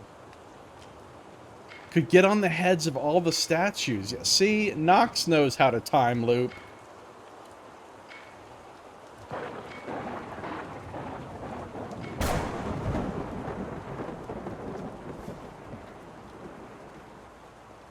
Lightning cleaves the sky clean, and limping thunder follows, sending shivers through the gravestones.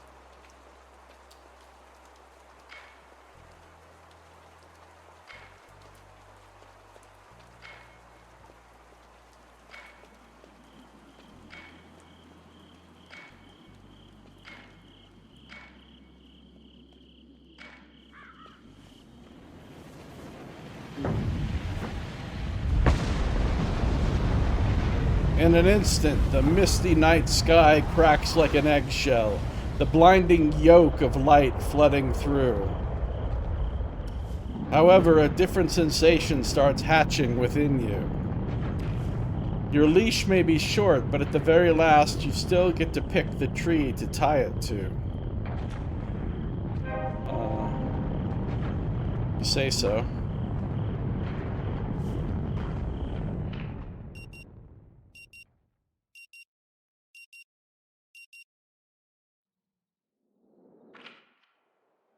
Still with me, Mr. Hollow?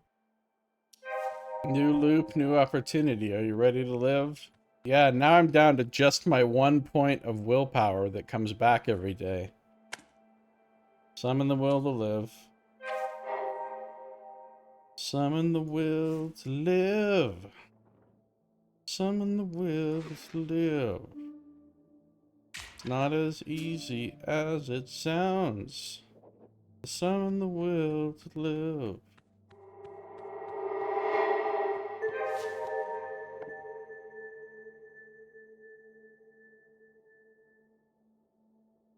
So, is this the way normal people live? Not by relying on the loudest thunderclap to get you going? Not by warming yourself using a matchstick until it burns out moments later and leaves you in the cold? Not by waiting for an emotion spark to inspire you and just riding it out for a while? That's pretty much my life right there. It was all I had for so long. And it worked long past its time. That's over now. It has come down to your own willpower to push the boulder up the hill. 1 more minute, 1 more hour, 1 more day. Reusing the same tired resolve again and again and again. See, the thing is, I both do and don't have good willpower. When you have to use willpower to resist doing something, my willpower is really strong. When you have to use willpower to make yourself do something, it's incredibly weak. Like, if I just have to, like, not do a thing, I can not do a thing like a motherfucker. But if I have to actually do a thing...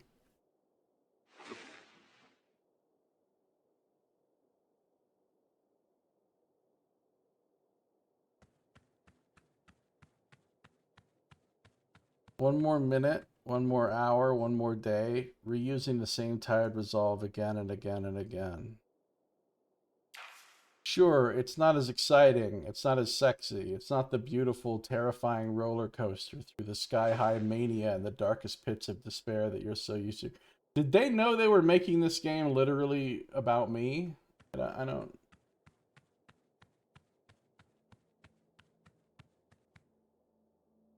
This is like bipolar simulator.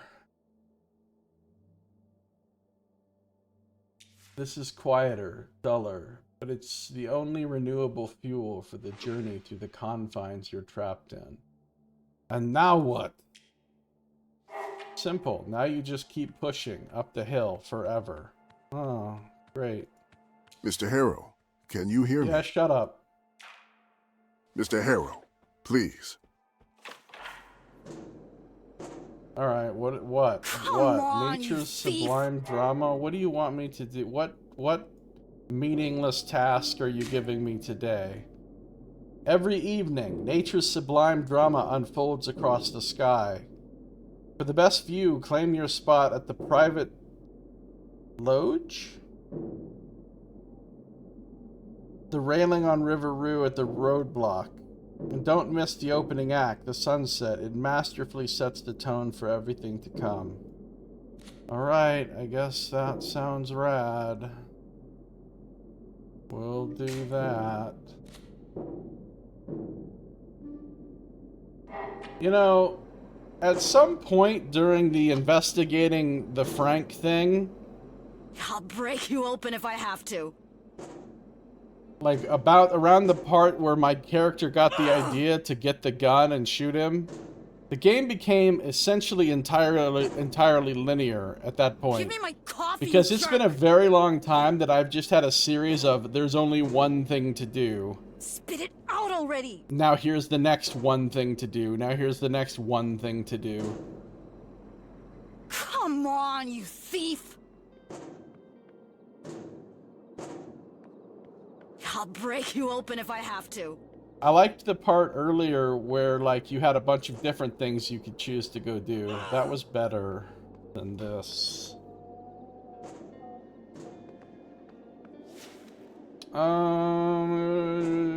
Drive north. Give me my coffee, you jerk!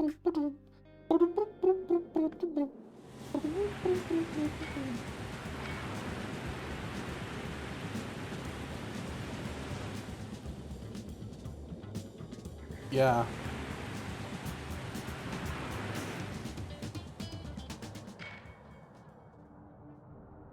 All right.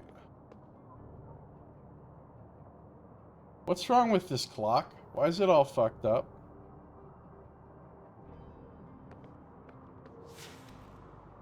Each bollard, is that a real word? Bears a Coral Destiny logo, faintly glowing in the dim light, branding with a purpose. They'll slap their name on anything. What's next? Giant logos projected onto the overpass while some futuristic speaker drones, "Please remain calm and wait for the roadblock to end." And a vending machine robot rolls up, offering complimentary hydration, courtesy of Coral Destiny, plus a smiling pamphlet dispenser. That would actually be pretty cool. That was oddly specific and a little terrifying.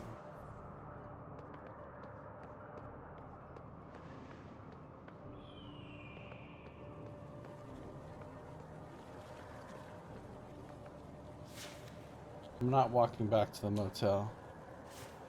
Oh, cheap viewers. Wow, I've always wanted cheap viewers.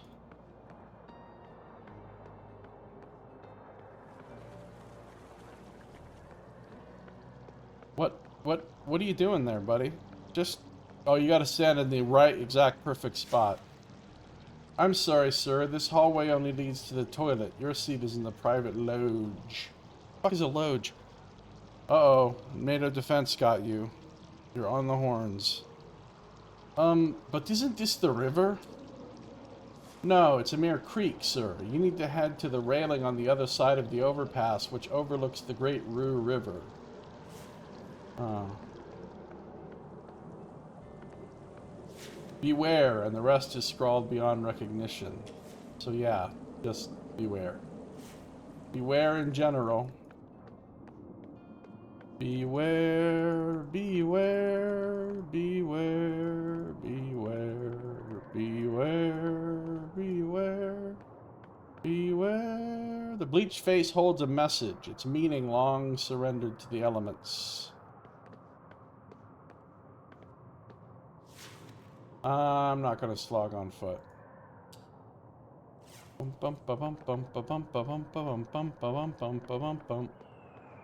gonna run up to the top. Loge, a private box. Oh wait, oh, we're getting all kinds of definitions. Splode said bull rushed. Exactly, Splode. A bollard, number 1, a short, thick post on the deck of a ship or on a wharf to which a ship's rope may be secured. 2, British English, a short post used to divert traffic from an area or road. Wow, bollards. I've seen those my whole life and never knew what to call them. Loge, a private box or enclosure in a theater, the front section of the first balcony in a theater. U.S. English, a tier of seating in an arena or stadium, typically between the upper and lower decks. I had no idea there was a word for that. Seems like a very specific thing to have a word for. You arrived a touch early, an elegant decision. Wait for the show to begin.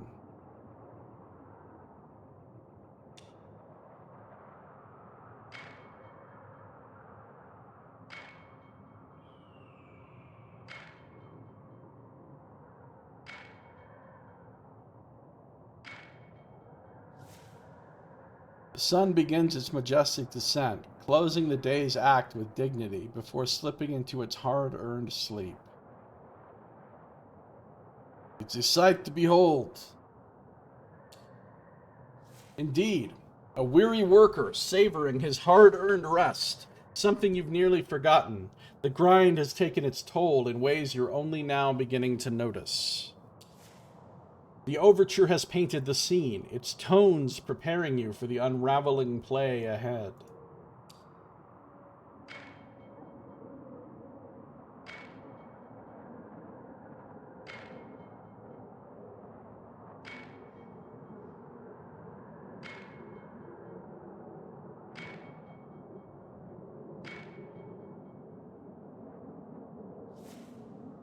The sun is gone.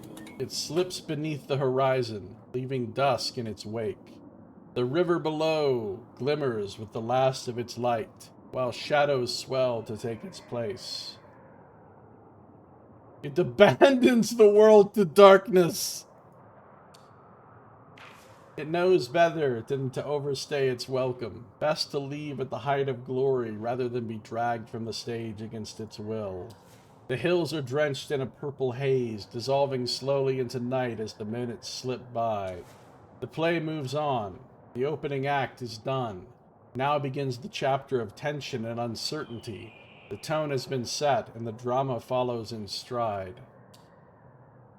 Does it, though? Does it?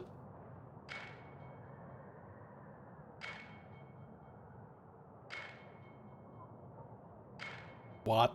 Knox says what?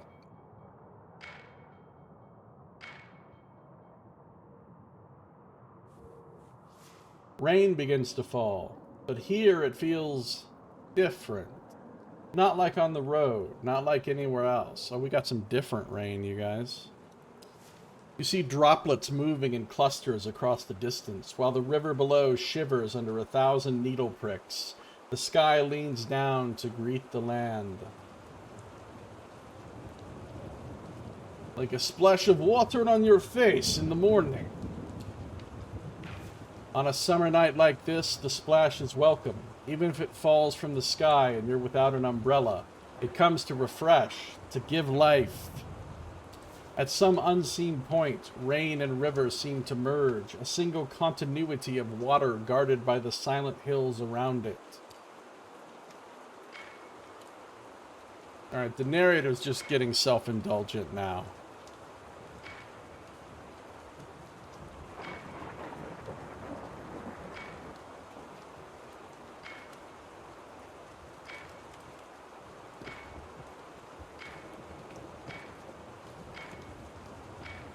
Lightning time.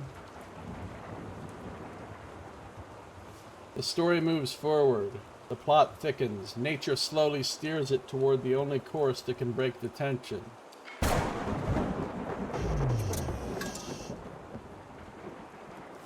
Out of nowhere, lightning bursts, blinding, merciless. Thunder follows, a roar that rattles the valley and echoes in your bones. For a heartbeat, you are in the very eye of the storm. The flash reveals the valley below, lit for only a nick of time, yet long enough to carve strange shapes into river and hills alike.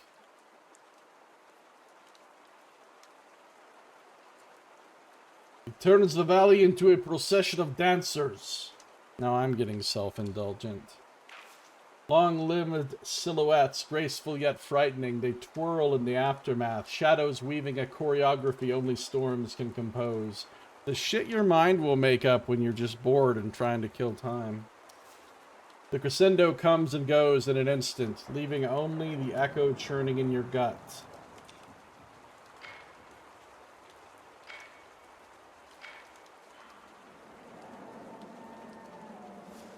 The rain is gone. The sky is clear. Moonlight spills over the valley, painting the land in silver. Calm reigns here, almost serene, as if all the drama has resolved, leaving only the promise of closure. The serenity is only a pause before the sky turns red again. Perhaps, but why rush? Enjoy the quiet while it lasts. The storm will come soon enough. It always does.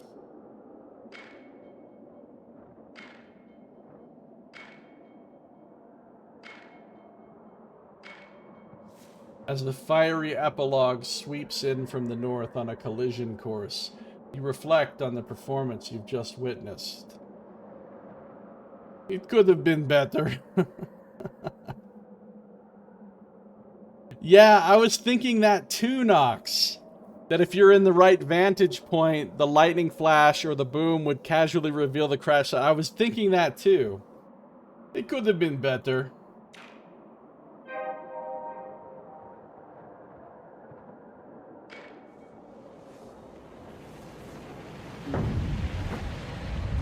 The curtain falls in fire and thunder, the finale blazing across the horizon.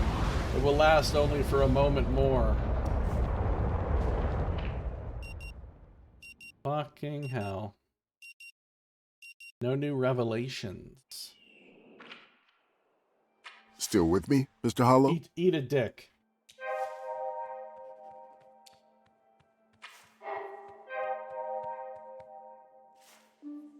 One loop at a time. Oh, it's a command. Mr. Harrow, can you hear me? Yeah, whatever, homie. Mr. Harrow, please. You're not my dad. Spit it out already. So, what's my new Pleasure Drive South again? Come on, you But I've already thief. done that. I've already done that.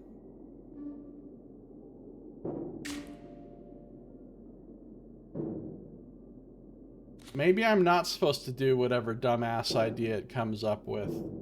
Maybe I'm supposed to do something else. I'll break you open if I have to.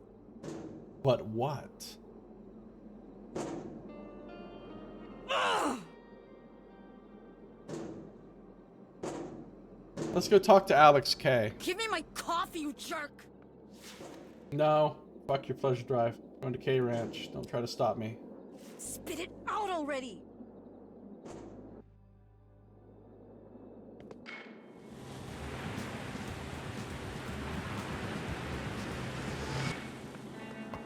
Hello, sir. I just came to apologize for murdering you.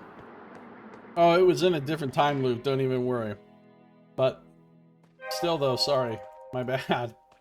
My bad. Hey, Family Ranch. A homecoming heirloom offers a welcome while casting the weight of generations behind the name. It has seen better days, for sure. Might as well read Haunted House, keep out. Abandon all hope, ye who enter. I abandoned all hope a long time ago. Knotted limbs stretch out defiantly as if daring the seasons do what? Tested steadfast patience. Okay. Its lopsided form creaks in the wind, threatening to break free of the last fragile link. See, I could repair the swing. That's something I could do.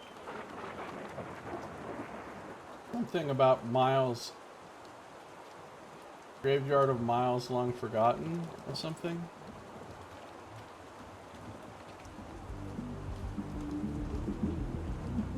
Dust says nobody's touched it for ages. Dignity lingers in the tall frames, though iron bars twist them into something prison-esque. Its days of rocking back and forth are long behind it.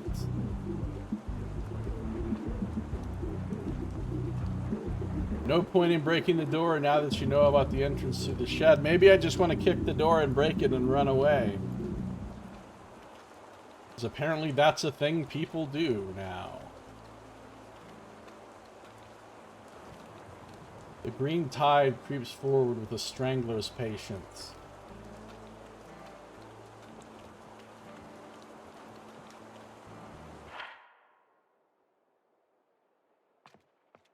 This one is empty of books or items or anything else except dust, of course.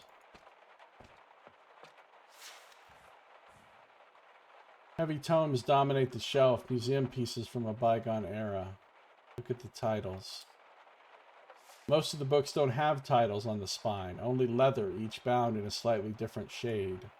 Whoever owned them must have known each one by heart, never needing words on the cover. Explore the largest book. It is almost as wide as your hand. Its title is written in gold cursive letters. A Brief History of the Saddle and Stirrup. Wow, that sounds fucking exciting. Brief! You could kill someone with this thing. That could be a thing. See how many different ways there are to kill Alex K. Killing him with a gun was kind of pedestrian, right? Like,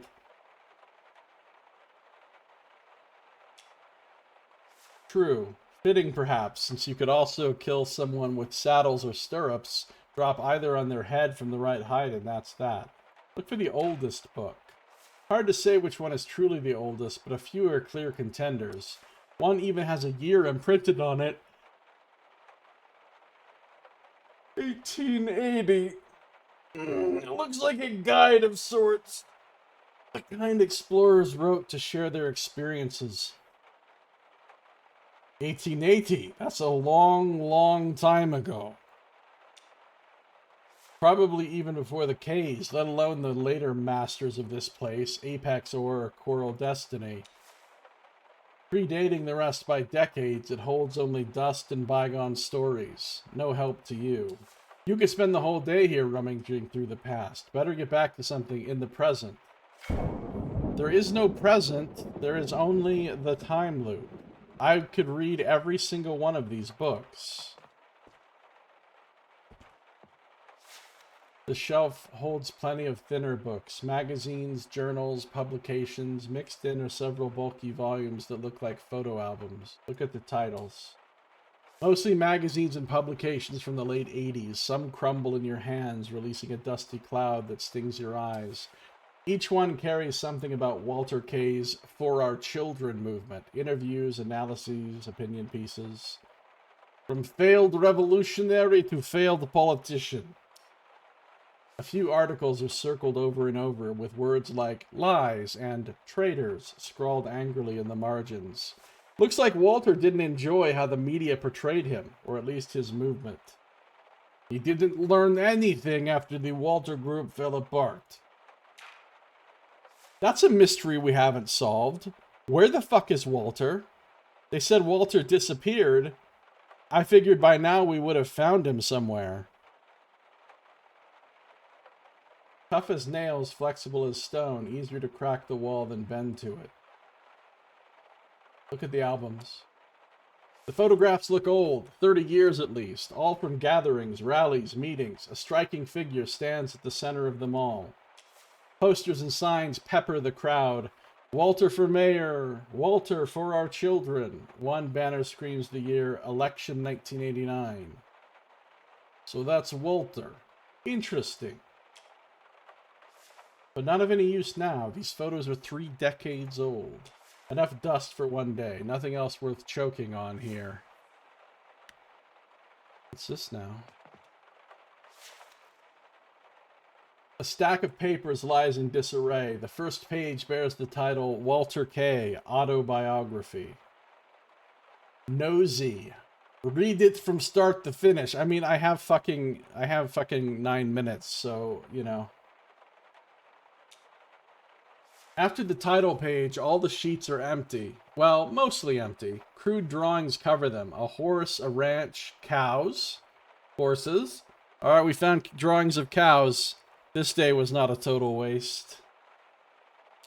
One sketch looks like a hole, or perhaps darkness swallowing everything, but not a single word of text. Walter was drawing his autobiography. In his own way, he kept up with the times. Unlike the other shelves, this one is colorful. The hues are faded, dried by time, but they still stand out. Out of place, almost. Look at the green books. They're cheesy romance novels, all of them. Old ones. Really old. Early 20th century by the looks of it. Inside, a damsel in distress, a mysterious but devastatingly handsome stranger who turns out to be wealthy, too. They fall in love against all odds and live happily ever after. All of it set in the cowboy era. Herds and horses galloping across ranches, lavish parties and grand manners. Wow. Ask the cows to search the Milky Way for Frank, Walter, and Judy. Good, that's a good choice. That's a good one. Too bad we haven't found an actual living cow. We could probably solve everything. Herds.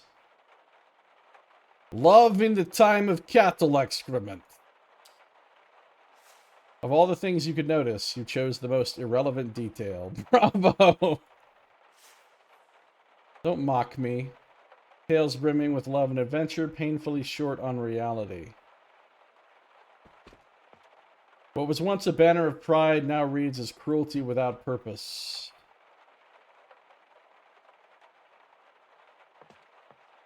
A lone cowboy on his horse gazes into the distance across the vast prairie.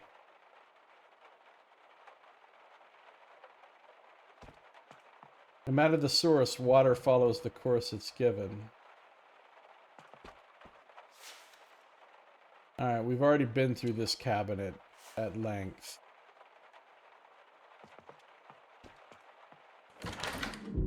Now, the bathroom that had nothing in it. Now look how much shit there is to look at in here. Cold to the touch, hardly surprising. A scattered collection of beauty products, promises that do nothing for you. True. Smooth to the eye, rough to the touch, and locked to the bone. An ugly sink below a pretty mirror. A mismatched pair with you caught somewhere in between.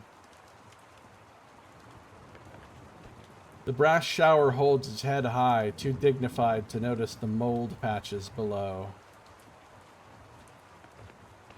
Ordinary at first glance, the skid marks add a personal touch. Oh. They didn't clean this bathroom, I guess. Okay.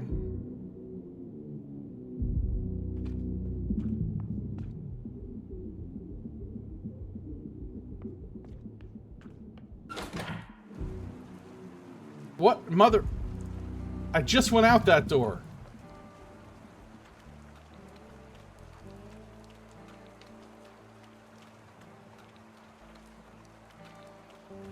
Guess I locked it behind me.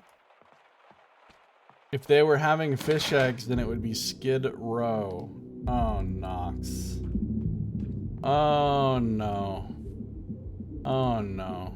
That's an Onox.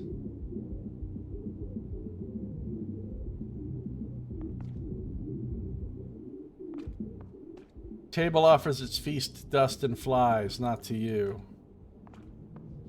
Something is covered by sheets. By the look of it, seems like a sofa or couch. But it could be any number of things. A beast that is sleeping! A light sleeper, ready to pounce at any moment. Now, just to be sure, obviously we're gonna peek under the sheets, cut the games. It's just an old couch, for better or worse. Lame. It's a dead-end street.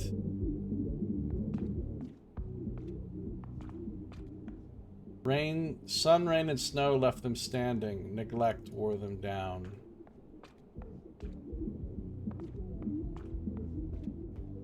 It hasn't been used in ages, yet the scent of fire still clings to the stone. Okay, there's people living in this house, but it gives all these, like, abandoned vibes.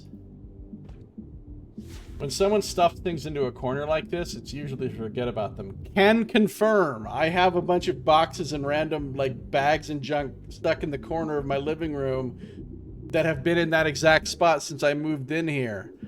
I did, in fact, forget about them.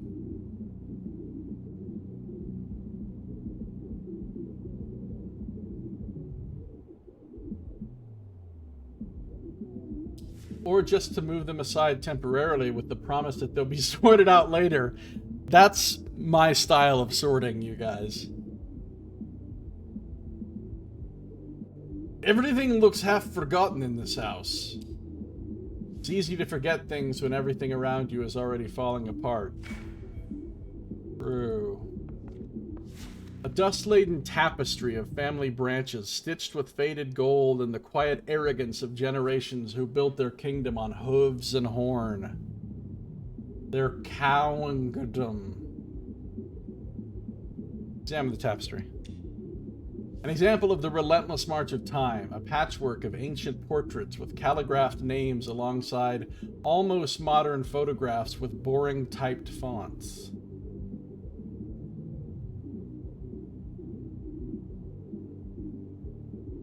Try to read the names and make out the blurred pictures. Some of them are difficult to make out, but the stern figure on the bottom that all the others stem from commands attention with a bushy mustache. You're staring at Maynard O.K., 1867 to 1952. Shouldn't this family tree go top to bottom? Usually, yes. This speaks volumes of Maynard's character. He wanted everyone to know he is the pillar this family stands on. From Maynard's elaborate frame, the vine splits neatly into two. The first name, Alexander M.K., 1913 to 1928, rests beneath a portrait that mirrors Maynard almost exactly, minus a few decades and the formidable whiskers. This must be Alex's namesake, not the Alex who's alive now. Wait, this guy only lived for 15 years? A quick tally of the years makes it clear he never crossed the threshold into adulthood. The second portrait, or rather its absence, draws far more attention. It looks as though it was scrawled over in charcoal, or perhaps used as an ashtray. The name is just as hard to make out, but with some effort you manage to read it. Philip M.K., 1913 to 1967. Now, isn't Philip Walter's dad? I think he is.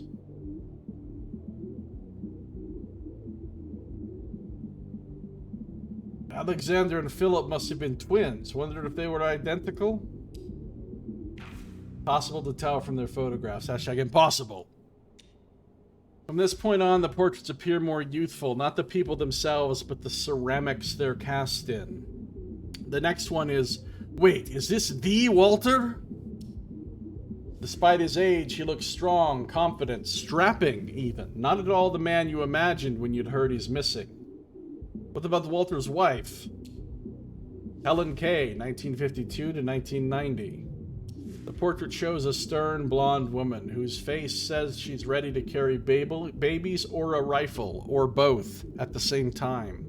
Or babies carrying rifles, or rifles that shoot babies. Not you shoot the baby with rifle, but the babies come out of the rifle.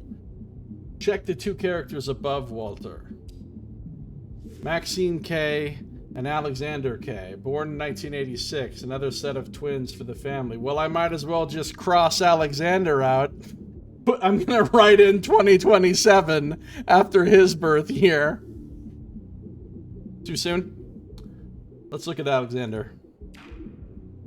Alex's picture is almost the same as in the flesh version, but without that unhinged glint in his eyes and with much less gun in his hands. Also, he's not dead on the floor of his room. Examine Maxine. Yep, that's Maxine, a woman who takes no bullshit from anyone. She's staring at you from a gilded, ornate frame. The tree ends here. Guess that's all there is to see. Alright, well, I pretty much already knew everything about their family tree before, but now I guess I know more. What's this? A landline phone. An old-school relic, its body held in place by tangled cables. A small defiance against all this ruin. Alright, let's go back into Walter's room. What's this now, Walter? Too elegant for this room, let alone this house. These tidy sheets reek of old sweat mixed with fear and desperation. That's probably what my sweet sheets smell like. The book about Walter Group, you've read it already, and it was fucking riveting, let me tell you. The tall case still gleams, but its pendulum hangs still. Maynard's gun, hopefully you won't need to use it ever again. But I'm ready to. All that bravado in a single piece of leather. A motley collection of trinkets from a bygone era.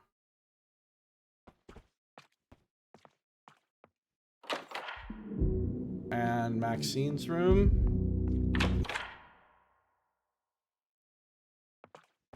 Booklet with a lot of text written in very small letters. Half handmade, half inheritance, entirely unattractive. Maxine's trophies. She was a real cowgirl. The boom box. There's nothing else of interest here. I disagree.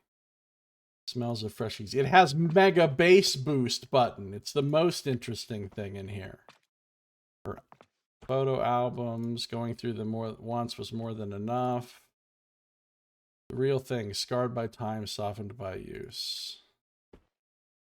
We've already read this entire book. Here. Okay. Nothing too exciting in here. Alright, let's try talking to Alex K and see. I don't have high hopes for this, but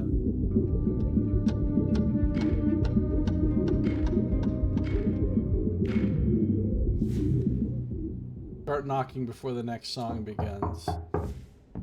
Your foot. Pops, what's the password for today? Just open up. Hands up! Just nothing new, right? Oh, plus I did it too late anyway.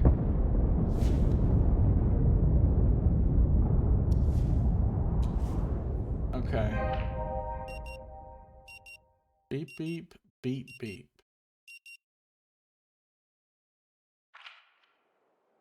Still with me, Mr. Hollow? Summon the will to live.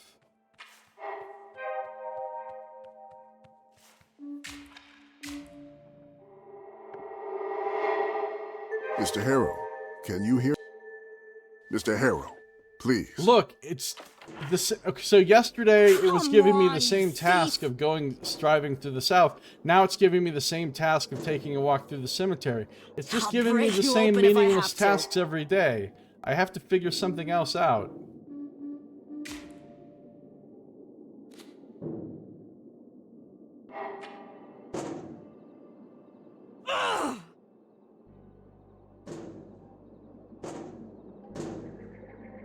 Give me my coffee, you jerk!